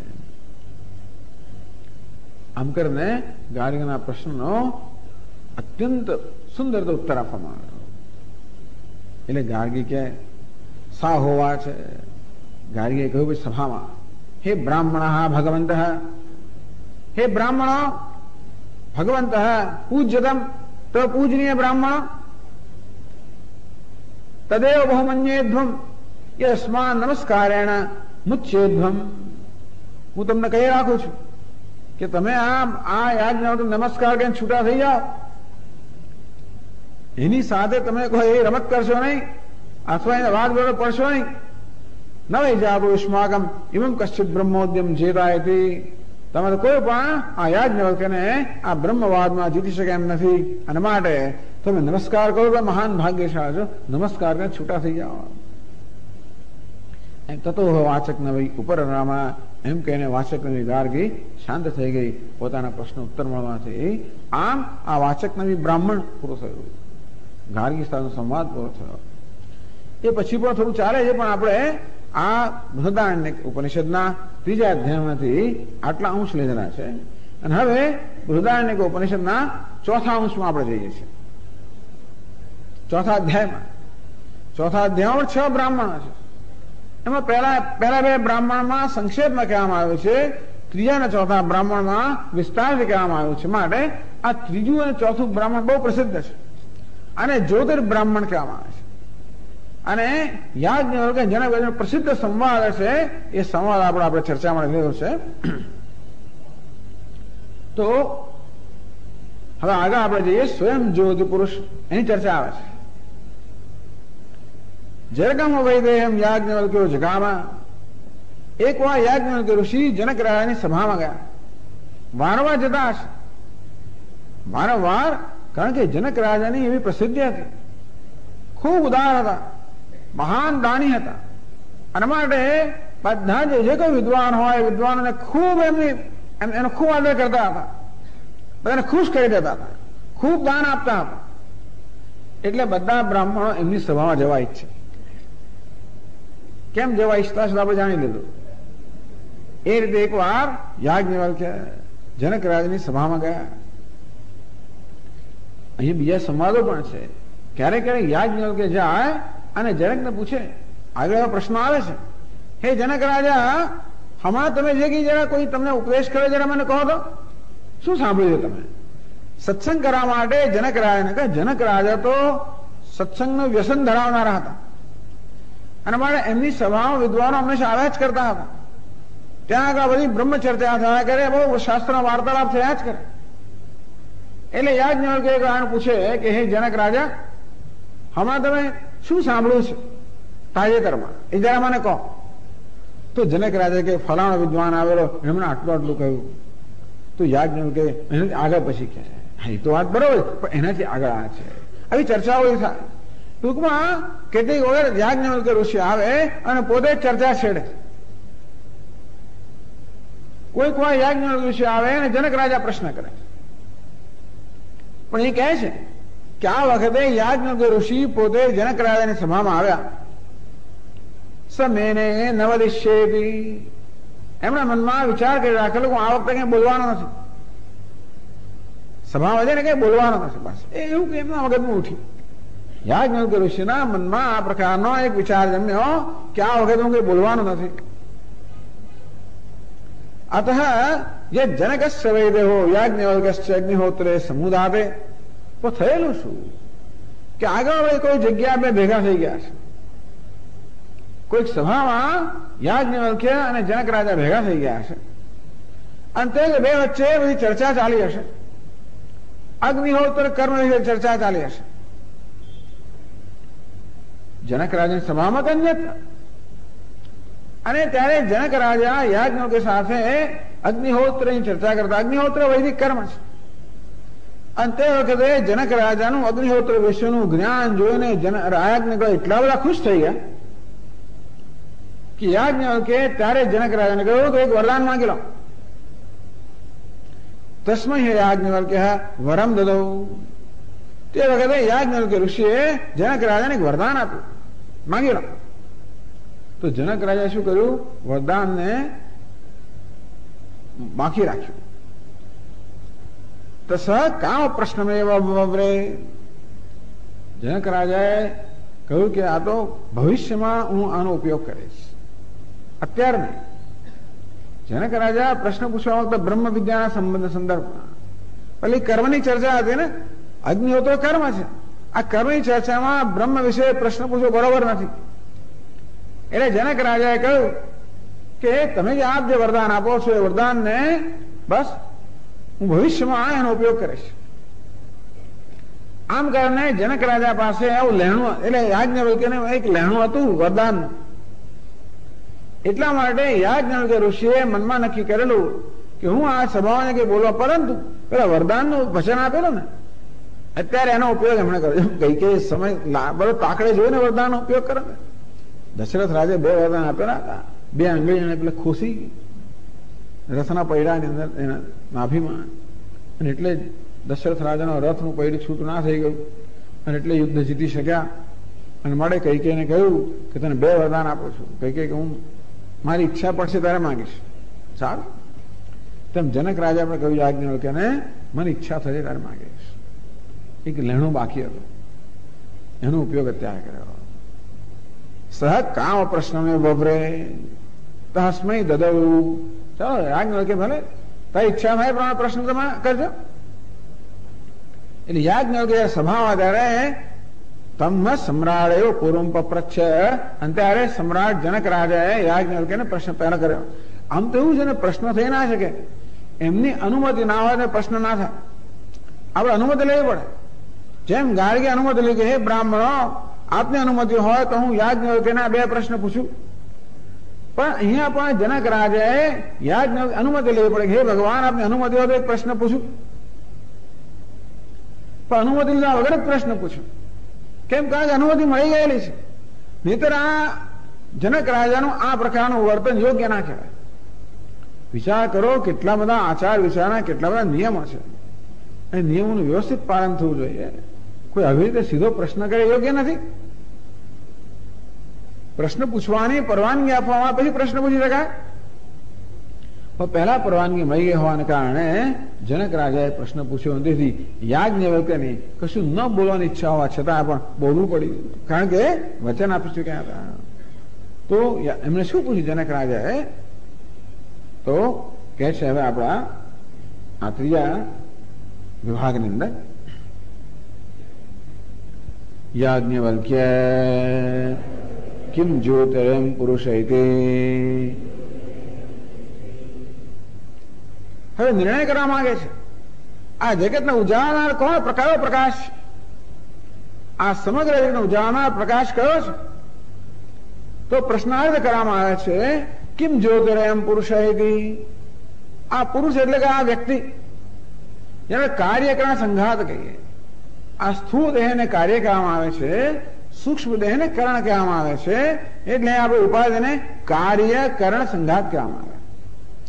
સ્થૂળ દેહ અને સૂક્ષ્મ દેહનો બનેલો સંઘાત એટલે આપણે ઉપાધિ.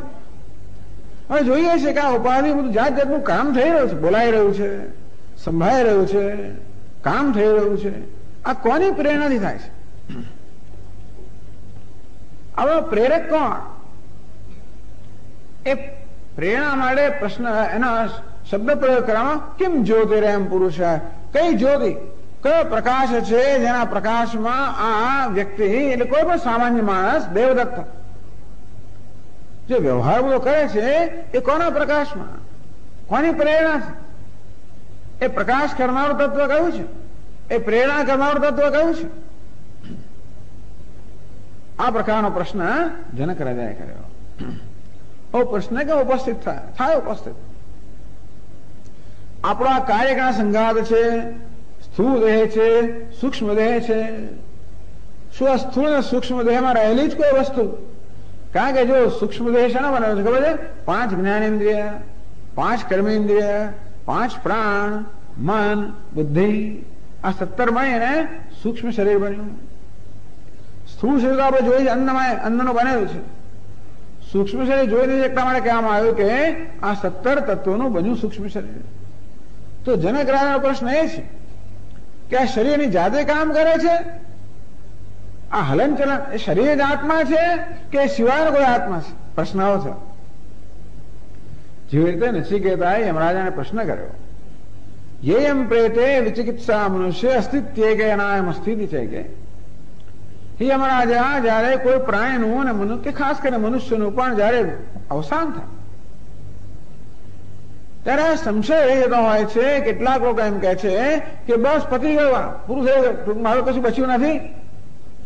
એટલે કે આ દેહના મૃત્યુથી આત્માનું મૃત્યુ છે, દેહ જ આત્મા છે, આ કાર્યકાળ સંઘાત જ આત્મા છે. અથવા કેટલાક કહે નહીં, આ દેહના મૃત્યુ પછી પણ આત્મા શેષ રહી જાય, અર્થાત આ દેહથી વ્યતિરિક્ત, દેહથી ભિન્ન આત્મા છે.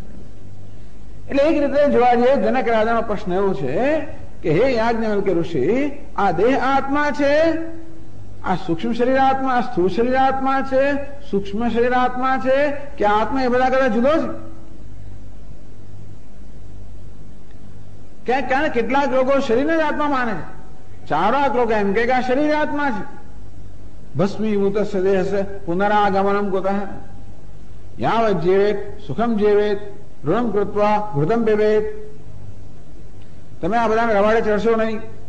આ શરીર આત્મા છે, આ ગયા પછી આપ મોં આપી છે, ડૂબ ગઈ દુનિયા. ભસ્મીભૂત દેહ પુનરાગમન, કોઈ દાડો કોઈ માણસ પુનર્જન્મ શું વસ્તુ છે? આ દેહ ભસ્મીભૂત થયા પછી આવેલો કોઈ જોયો છે? આ બધા લોકોને રવાડે ના ચડશો. યાવત જીવેત સુખમ જીવેત, આ શરીર આત્મા છે, જીવો ત્યાં સુધી એશ આરામ કરો. લોકો આજ એમની આજ ફિલોસોફી છે. કદાચ આ વસ્તુ એ લોકો આવી રીતે કહી ના શકે, પણ એ લોકો જેમ જીવે છે ને એ જીવી રહ્યા છે. એ પ્રકાર એમના જીવન નિરીક્ષણ કરી તો ખબર પડે કે આ દેહને જ આત્મા માને છે, એ સિવાય કે હોય એવી એમની કલ્પના જ નથી. કોઈ જગ્યાએથી આગળ વધે, કોઈ કે ઇન્દ્રિયો આત્મા છે, કોઈ કે પ્રાણ આત્મા છે, કે પ્રાણ જતા આવે કે રહેતું નથી, મળે પ્રાણ આત્મા છે એમ કોઈ માને. કોઈ કે નહીં મન આત્મા છે, પ્રાણનું પણ નિયંત્રણ કરનાર, કોઈ બુદ્ધિ આત્મા છે, મનનું પણ નિયંત્રણ કરનાર. આમ આત્મા વિશે અનેક પ્રકારના ખ્યાલ સેવાઈ રહ્યા છે. એટલે જનક રાજા નિર્ણય કરવા માંગે યાજ્ઞવલ્ક પાસે કે આત્મા કોણ છે? કિમ જ્યોતિરે એમ પુરુષ, આ કોને કારણે આ મનુષ્ય ચેતન છે? આ કાર્યકાળ સંઘાતને, આ દેહ ઇન્દ્રિય મન બુદ્ધિના સંઘાતને ચેતનતા પ્રદાન કરનાર કોણ છે? એ કોને કારણે કર્મ કરે છે? કોને કારણે વ્યવહાર કરે છે? વ્યવહાર આપણે જોઈએ જાગ્રત અવસ્થાની અંદર, અંતો કોની પ્રેરણાથી, કોને કારણે, કોના પ્રકાશમાં આ મનુષ્ય કાર્યકાળ સંઘાત વ્યવહાર કરે છે? એમ કરીને આત્માનો નિર્ણય કરવા માંગે છે કે આ કાર્યકાળ સંઘાતમાંનું જ કોઈ તત્વ આત્મા છે કે એના કરતા જુદો આત્મા છે? યાજ્ઞવલ્ક ઋષિ કહેવા માંગે છે કે આ દેહ ઇન્દ્રિયોના સંઘાત કરતા આત્મા જુદો છે. એ કહેવા માટે ટૂંકમાં આ દેહ ઇન્દ્રિય સંઘાત કરતા બીજી કોઈ જ્યોતિથી આત્માનો વ્યવહાર ચાલે છે એ કહેવા માટે એનું ચિહ્ન આપે છે, એટલે ઉત્તર આપે છે. એના પછીના વાક્યમાં કહે છે આદિત્ય જ્યોતિષ સમ્રાટ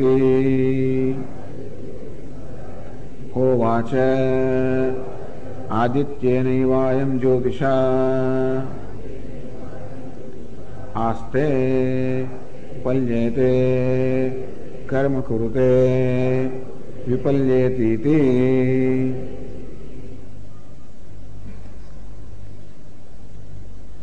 તો યાજ્ઞવલ્ક્ય ઉત્તર આપે છે, આદિત્ય જ્યોતિ સમ્રાટ, હે સમ્રાટ, આ આદિત્ય જ્યોતિ છે. આદિત્ય અર્થાત સૂર્યની જ્યોતિ છે. કેવી રીતે? આદિત્યનૈવાયમ જ્યોતિષ આસ્તે. જો દિવસમાં સૂર્યના પ્રકાશથી આ માણસ ઘણો બેસે છે. પલ્યતે કર્મ કુરુતે, બહાર જાય છે. કર્મ કુરુતે, કામ પતાવે છે. વિપર્યતે, પાછો આવે છે. દિવસ દરમિયાન જે આપણે વ્યવહાર કરીએ છીએ એ દિવસમાં વીજળી નહીં હોય. એ જયારે વીજળી ના હતી ત્યારે દિવસ દરમિયાન કયા પ્રકાશમાં આવું થતું હતું? આદિત્યના પ્રકાશ, સૂર્યના પ્રકાશમાં.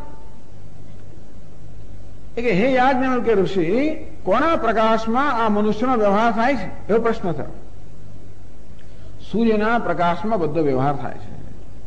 સૂર્યના પ્રકાશમાં ઘરમાં રહે છે, બેસે છે, ઉઠે છે, બહાર જાય છે, શાક ખરીદી લાવે છે, કામ પતાવે છે, પાછો આવે છે, વળી કામ કરે, બધું સૂર્યના પ્રકાશમાં.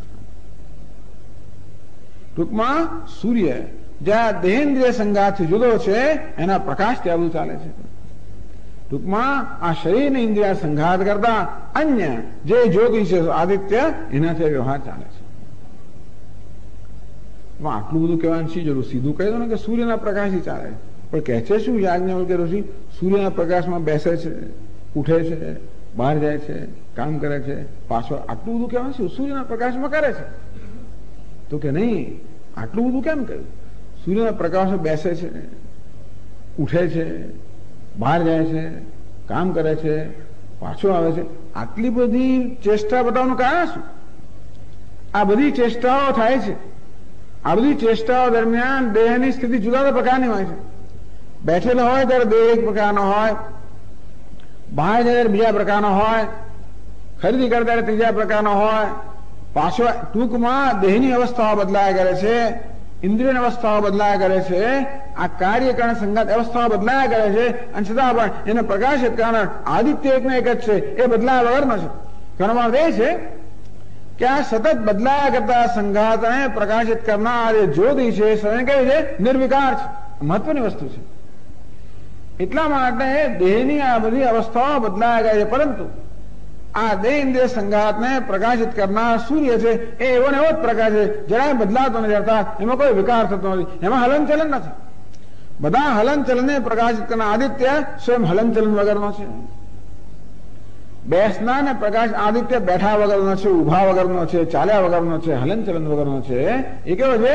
એક છે, નિર્વિકાર છે, સ્વયં પ્રકાશમાન છે. એટલું જ નહીં, પરંતુ આ દેહને પ્રકાશિત થવા માટે, વ્યવહાર કરવા માટે સૂર્યની જરૂર છે. સૂર્યને કોની જરૂર છે? કોઈ જરૂર નથી. આ અર્થાત સૂર્ય પોતાના જ પ્રકાશમાં પ્રકાશે છે. એટલે આ જ્યોતિ કોને કહેવાય? જે સ્વયં પ્રકાશમાન છે, અન્ય વડે પ્રકાશિત નથી અને બીજાને પ્રકાશિત કરનાર છે. આ નામ જ્યોતિ, જે અન્ય વડે પ્રકાશિત નથી, સ્વયં પ્રકાશ છે અને બીજાને પ્રકાશિત કરનાર છે. તો કે એવો આદિત્ય છે જે નિર્વિકાર છે, બધા વિકારોને, બધી ગતિને, બધા હલનચલનને પ્રકાશિત કરનાર છે. એમ કહીને યાજ્ઞવલ્ક્ય એમ કહેવા માંગે છે કે આ કાર્યકાળ સંઘાતને પ્રકાશિત કરનાર જ્યોતિ એના કરતા જુદી છે. તો જનક રાજા કહે છે, એવમેવ એતત યાજ્ઞવલ્ક્ય. તો હા, વાત સાચી છે આપની, સ્વાભાવિક છે ને, દેખાય આવે એવું છે ને. પછી આગળ વિચાર કર્યો, પછી આગળ કહે જનક રાજા, અસ્તમિતે આદિત્ય યાજ્ઞવલ્ક્ય કિમ જ્યોતિરેવાયમ પુરુષ ઇતિ. પછી યાજ્ઞવલ્ક્ય, આ સૂર્યનો જયારે અસ્ત થાય ત્યારે પછી કયા પ્રકાશમાં આ વ્યક્તિ વ્યવહાર કરે છે? સૂર્ય 24 કલાક તો હોતો નથી. સાંજે અસ્ત થઈ જાય પછી કોના પ્રકાશમાં આ વ્યક્તિ વ્યવહાર કરે છે? ત્યારે કહે છે, ચંદ્રમા એવ અસ્ય જ્યોતિર્ભવતી ઇતિ ચંદ્રમસૈવાયમ જ્યોતિષા આસ્તે પલ્યતે કર્મ કુરુતે વિપલ્યેતિ. તો કે હે સમ્રાટ, ચંદ્રમા જ્યોતિ છે. સૂર્ય અસ્ત થાય ત્યારે ચંદ્રમાની જ્યોતિમાં આ મનુષ્ય ઘરમાં બેસે છે, બહાર જાય છે, કામ કરે છે, પાછો આવે છે. અને તેથી ચંદ્રમાની જ્યોતિથી આ વ્યવહાર થાય છે. ચંદ્રમા પણ આ કાર્યકરણ સંઘાત કરતા જુદો છે. સ્વયં પ્રકાશ છે, એની જ્યોતિથી આ વ્યવહાર થાય છે. તો યાજ્ઞો કહે છે, જનક કહે છે, એવમેવ એતત યાજ્ઞવલ્ક્ય. જનક હા વાત તો બરાબર છે આપણી. પાછો વિચાર કરેલો. પાછા જનક આગળ કહે છે, અસ્તમિતે આદિત્યે ચંદ્રમસી અસ્તમિતે. પછી શું? એ જ પણ હે યાજ્ઞવલ્ક્ય, સૂર્યનો પણ અસ્ત થઈ જાય અને ચંદ્રનો પણ અસ્ત થઈ જાય. આગળ કહ્યું કે દિવસ દરમિયાન સૂર્યના પ્રકાશમાં વ્યવહાર થાય છે, બરોબર છે. રાત્રે સૂર્યનો અસ્ત થઈ ગયો છે ત્યારે ચંદ્રમાના પ્રકાશમાં વ્યવહાર થાય, બરોબર છે. પણ સૂર્યનો અસ્ત થઈ ગયો હોય અને ચંદ્રનો અસ્ત થઈ ગયો હોય તો કોની જ્યોતિથી આ કામ થાય છે? નર્યો ચંદ્રનો અસ્ત નથી ગયા, નર્યો સૂર્યનો અસ્ત નથી ગયા. સૂર્યનો અસ્ત થઈ ગયો અને ચંદ્રનો અસ્ત થઈ ગયો. એવું છે, ચંદ્રનો અસ્ત થયો પણ સૂર્યનો અસ્ત ના થયો હોય કે સૂર્યનો થયો અને ચંદ્રનો ના થયો બની શકે, એટલે બંનેને લઈ જાય. સૂર્યનો અસ્ત થઈ ગયો, ચંદ્રનો અસ્ત થઈ ગયો. અને ત્યારે કયા પ્રકાશની અંદર આ વ્યક્તિ કામ કરે છે? શું જવાબ આપે?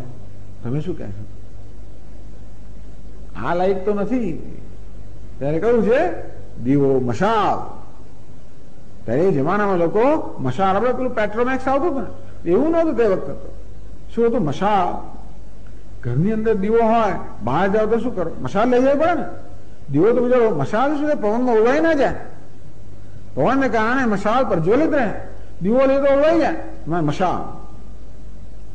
એટલે યાજ્ઞવલ્ક્ય ઋષિ કહે છે કે સૂર્યનો અસ્ત જયારે થાય, ચંદ્રનો અસ્ત થઈ ગયો, ત્યારે હે જનક, આ અગ્નિના પ્રકાશમાં મશાલના એટલે કે અગ્નિના પ્રકાશમાં આ મનુષ્યનો બધો વ્યવહાર થાય છે. અગ્નિના પ્રકાશમાં એ ઘરમાં રહે છે, બેસે છે, હરે ફરે છે, બહાર જાય છે, કામ કરે છે, પાછો આવે છે. જેને કે વાત બરોબર છે. પછી આગળ પૂછે, અસ્તમિતે આદિત્યે યાજ્ઞવલ્ક્ય ચંદ્રમસી અસ્તમિતે શાંતે અગ્નૌ.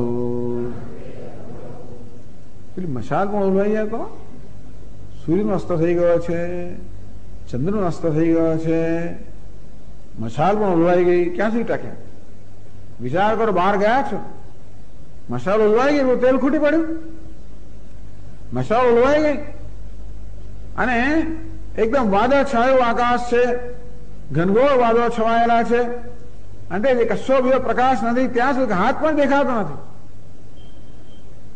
હે યાજ્ઞવલ્ક્ય, આવી પરિસ્થિતિમાં કયા પ્રકાશમાં મનુષ્યનો વ્યવહાર ચાલે છે? કહે છે વાઘ એવાસ્ય જ્યોતિર્ભવતી. હે જનક રાજા, વાણી એની જ્યોતિ બને છે. તો વિચાર કરો, અંધારું કઈ ના દેખાતું હોય, આગળ કોઈ જતું હોય, સ્વામી આવો, આ બાજુ આવો, આ બાજુ આવો, એના અવાજથી આપણને તો કઈ દેખાતું ના હોય, કઈ હાથે ના દેખાતો, કઈ ના દેખાતું હોય, ત્યારે પેલો રસ્તો જાણે છે, આપણે જાણતા નથી. એના અવાજથી આપણે અવાજનો પ્રકાશ બની જાય છે ને. અવાજ કે ધ્વનિ રૂપી પ્રકાશથી હું મારો રસ્તો શોધી શકું, કામ કરી શકું. દેખાતો નથી. સ્વામી જરા હાથ લાંબો કરો, હાથમાં આપે. એમ કરીને આ વાણી રૂપી પ્રકાશથી બધો વ્યવહાર થાય અંધારાની અંદર. એટલે સૂર્યનો અસ્ત થઈ ગયો, ચંદ્રનો અસ્ત થઈ ગયો, અગ્નિ પણ શાંત થઈ ગયો. અને ત્યારે કયા પ્રકાશમાં વ્યવહાર થાય છે? ઘણી વાર કોઈએ ના હોય, કોઈ આવું બહાર આવું તમને કહેનાર ના હોય તો એકદમ જંગલમાં ફસાઈ ગયા હોય તો શું કરીએ? કઈ દિશામાં જાઓ? કે જંગલમાં તો અંધારામાં ફસાઈ ગયા તો પછી આપણે ગામ કઈ બાજુ છે? એ કૂતરાને ભસવાનો હોય, હા કૂતરા ભસે છે, આ બાજુ ગામ હોવું જોઈએ, એ દિશામાં જઈએ. શિયાળો આમ છે, સીમ ભણી, કૂતરામ છે, ગામ ભણી. સીમ તરફ જવું છે આ બાજુ, ગામ તરફ જવું છે પેલી બાજુ. ગધેડું મૂકે છે, અવાજ સાંભળે ને એ પરથી પણ આપણે દિશા નક્કી કરી છે કે કઈ દિશામાં જવું. આ રીતે અંધારની અંદર આ વાણી જે છે એ પ્રકાશ બને છે, જ્યોતિ બને છે. એના પ્રકાશમાં આ મનુષ્ય વ્યવહાર કરી શકે છે. ક્યારેક તો સુગંધ પણ ચાલે, આ ધ્વનિ, ક્યારેક ગંધથી પણ આપણે જઈ શકીએ. પેલા કૂતરા બધા હોય ને ગંધથી જતા હોય, ગંધ આપણે ધારો કે આ ઘ્રાણેન્દ્રિય પણ સતેજ હોય ને તો ગંધથી પણ આપણે જઈ શકીએ કે આ ગંધે ગંધે જાઓ તમે. આગળ પસાર થયો છે ને જતા પેલો ઢોળતો ગયો હોય કશું ધારો કે તો એ ગંધથી આપણે પણ માર્ગ શોધી શકીએ. આ રીતે આ વાણી એની જ્યોતિ બને છે. એવમેવ યાજ્ઞવલ્ક્ય, આપની વાત સાચી છે. તો પછી આગળ પ્રશ્ન કરે છે, ક્યાં છે? અસ્તમિતે આદિત્યે યાજ્ઞવલ્ક્ય ચંદ્રમસી અસ્તમિતે શાંતે અગ્નૌ શાંતાયામ વાચી કિમ જ્યોતિરેવાયમ પુરુષૈતે. હે યાજ્ઞવલ્ક્ય, સૂર્યનો અસ્ત થઈ ગયો, ચંદ્રનો અસ્ત થઈ ગયો, મશાલ પણ ઓલવાઈ ગઈ, વાણી પણ નથી. શાંત અગ્નૌ શાંતાયામ વાચી, વાણી પણ શાંત થઈ ગઈ છે. ટૂંકમાં બહારની જે કઈ જ્યોતિ છે બધી એમાં કોઈ પણ જ્યોતિ પ્રકાશમાન નથી. જાગ્રત અવસ્થા દરમિયાન જે ભિન્ન ભિન્ન જ્યોતિ વડે આપણો વ્યવહાર થતો હોય છે એ બધી જ્યોતિ ગણાવવામાં આવી. સૂર્ય, ચંદ્ર, અગ્નિ, વાણી. ના સ્વામી બેટરી જે તમારી પાસે હોય તે માની લેજો, અમે ગણી લેવાનું. તમે ધારો કે રાતે વિચાર કરતા કે બીજો વિચાર આવે, પેલી ટોર્ચ નામની જ્યોતિ છે, ફલાણું છે, એ બધી ગણી લેવાનું. ટૂંકમાં જે પ્રકારની જ્યોતિ, જે પ્રકારના પ્રકાશ આપણને દિવસ દરમિયાન ઉપલબ્ધ છે, જાગ્રત અવસ્થા દરમિયાન આપણને જે ભિન્ન ભિન્ન પ્રકારના પ્રકાશ ઉપલબ્ધ છે, જે બધા પ્રકાશને કારણે આપણે વ્યવહાર કરી શકતા હોય એમનો કોઈ પ્રકાશ ન હોય. પણ સ્વામી કોઈક તો હોય જ ને, કંઈક તો અવાજ આવે જ ને, કશીક તો સ્મેલ આવે જ ને, કશીક તો ગંધ આવે જ ને, કશુંક તો હોય ને, કંઈક તો આપણને બરોબર છે, આનું કશું જ ના હોય. એવું ક્યારે હોય ખબર છે? વાણી તો શાંત નથી હોય છે ને, વાણી પણ શાંત છે ક્યારે છે ખબર? ઊંઘી જાય ત્યારે. હવે જનક રાજા પ્રશ્ન પૂછી રહ્યા છે એ જાગ્રત અવસ્થાનો પ્રશ્ન નથી, સ્વપ્ન અવસ્થાનો પ્રશ્ન છે. જનક રાજા કહે છે કે જેવી રીતે જાગ્રત અવસ્થામાં તો વ્યવહાર થાય છે, ઘરમાં હોવું, ઉઠવું, બેસવું, બહાર જવું, વ્યવહાર કરવો, સ્વપ્નમાં એવો વ્યવહાર થતો હોય છે. સ્વપ્નમાં પણ આપણે ઘરમાં બેસીએ, ઉઠીએ, બહાર જઈએ, ત્યાં પણ બધું ખરીદી કરીએ, પાછા આવીએ, બધું કરીએ, ઝઘડા કરીએ, બધા પરણીએ, પસ્તાય, બધું ત્યાં પણ કરીએ. જે બધું અહીંયા જાગ્રતમાં સ્વપ્નમાં કરતા હોય બધો જ વ્યવહાર. સ્વપ્નની અંદર તો આ સૂર્યને ત્યાં પ્રવેશ નથી. સ્વપ્નમાં આ સ્થૂળ દેહ સાથે તાદાત્મ્ય નથી, આ ઇન્દ્રિયો સાથે તાદાત્મ્ય નથી, જ્ઞાનેન્દ્રિયો, કર્મેન્દ્રિયો કશા સાથે તાદાત્મ્ય નથી. એવું છે ને કે આ સૂર્યના અનુગ્રહથી આપણે આંખો કામ કરતી હોય, મારે જોઈ શકીએ, મારા દિવસે વ્યવહાર થાય, કે ચંદ્રના અનુગ્રહથી કે આ બધા જ્યોતિના અનુગ્રહથી આંખો જોઈ શકતી હોય વગેરે, તેથી આપણે વ્યવહાર કરીએ. પરંતુ સ્વપ્ન અવસ્થાની અંદર જે સૂર્ય દેખે આ સૂર્ય નથી. કદાચ સ્વપ્નમાં તો ચંદ્રમાં તો આ ચંદ્રમા નથી. એ સૂર્ય, ચંદ્ર, ત્યાં જે અગ્નિ બધા હોય એ ખરેખર તો આપણા મન વડે કલ્પાયેલા છે. માટે આ સૂર્ય, આ ચંદ્ર, આ અગ્નિ, આ વાણી, આ કોઈનો ત્યાં સ્વપ્નમાં પ્રવેશ નથી. સ્વપ્નમાં વાણીનો પ્રવેશ ક્યારે હોય? આ વાઘ ઇન્દ્રિય બોલતું હોય ત્યારે, પણ આ વાઘ ઇન્દ્રિય સુઈ જાય છે. સ્વપ્નમાં સ્થૂળ દેહ સુઈ ગયો છે, જ્ઞાનેન્દ્રિય સુઈ ગઈ છે, કર્મેન્દ્રિય સુઈ ગઈ છે, અને છતાંય પણ આ વ્યવહાર તો સ્વપ્નમાં આના જાગ્રત જેવો જ ચાલે છે. અને એટલા માટે જનક રાજા પ્રશ્ન કરે છે કે સ્વપ્ન અવસ્થામાં આ સૂર્યમાં પ્રકાશ તો નથી, આ ચંદ્રમાં પ્રકાશ તો નથી, આ અગ્નિમાં પ્રકાશ તો નથી, આ વાણીમાં પ્રકાશથી નથી. ન તત્ર સૂર્યો ભાતિ ન ચંદ્ર તારકમ નેમા વિદ્યુતો ભાંતિ કુતો એમ અગ્નિ. ત્યાં કશું પ્રકાશ તો નથી. ત્યારે કેમ જીવતું રહેવાય એમ પુરુષાયથી? ત્યારે હે યાજ્ઞવલ્ક્ય, આ સ્વપ્ન અવસ્થામાં પણ જાગ્રત જો જ વ્યવહાર ચાલતો હોય છે એ વ્યવહાર કઈ જ્યોતિમાં, કોના પ્રકાશમાં ચાલે છે? તો ઉત્તર આપે છે, આત્મા એવ અસ્ય જ્યોતિર્ભવતી, આત્મના એવ અયમ જ્યોતિષ આસ્તે પલ્યતે કર્મ કુરુતે વિપલ્યેતિ. એ સમ્રાટ તે વખતે આત્મા જ્યોતિ બને છે. આ બાહ્ય જે બધી પ્રસિદ્ધ જ્યોતિ છે એ બધી પ્રસિદ્ધ જ્યોતિના અભાવમાં પણ સ્વપ્નમાં આ જાગ્રત જો વ્યવહાર થતો હોય છે. આ સ્વપ્નના વ્યવહારને પણ પ્રકાશિત કરનાર કોઈ જ્યોતિ હોવી જોઈએ. એ કોણ છે? આત્મા એવ અસ્ય જ્યોતિર્ભવતી. હે જનક રાજા, સ્વપ્નની અંદર આત્મા જ્યોતિ બને છે. આત્મા એવ જ્યોતિષ અયમ આસ્તે. એ આત્મ જ્યોતિથી, આત્મના ચૈતન્યના પ્રકાશથી આ મનુષ્ય બેસે છે, બહાર જાય છે, કર્મ કરે છે, પાછો આવે છે. એમ કહીને યાજ્ઞવલ્ક્ય ઋષિએ અહીંયા બતાવ્યું, બોધ આપ્યો કે ખરેખર આ બધાને પ્રકાશિત કરનાર કોણ છે? તો કે આત્મા બધાને પ્રકાશિત કરનાર છે. ખરેખર તો દિવસ દરમિયાન પણ આત્મા જ પ્રકાશિત કરનાર છે. પણ દિવસમાં એટલા બધા પ્રકાશકો છે કે જેથી આપણને સ્પષ્ટ કદાચ જ્ઞાન ન થાય, વિવેક ન કરી શકીએ. માટે આ સ્વપ્નના દૃષ્ટાંત દેખાવામાં આવ્યું કે આત્મા સ્વયં જ્યોતિ છે, જેના પ્રકાશથી આ બધો વ્યવહાર થઈ રહ્યો છે. એની ચર્ચા આપણે આવતીકાલ આગળ કરશું.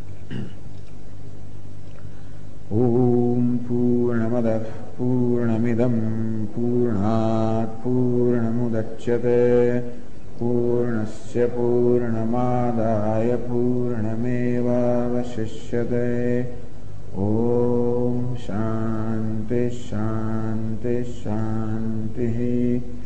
શંકરં શંકરાચાર્યં કેશવં બાદરાયણં સૂત્રભાષ્યકૃતૌ વંદે ભગવन्तौ પુનઃ પુનઃ. ઈશ્વરો ગુરુરાત્મેતિ મૂર્તિભેદવિભાગિને વ્યોમવદ્વ્યાપ્તદેહાય દક્ષિણામૂર્તયે નમઃ. ઓમ શાંતિ શાંતિ શાંતિ. હરિ ઓમ. શ્રી ગુરુભ્યો નમઃ. હરિ ઓમ.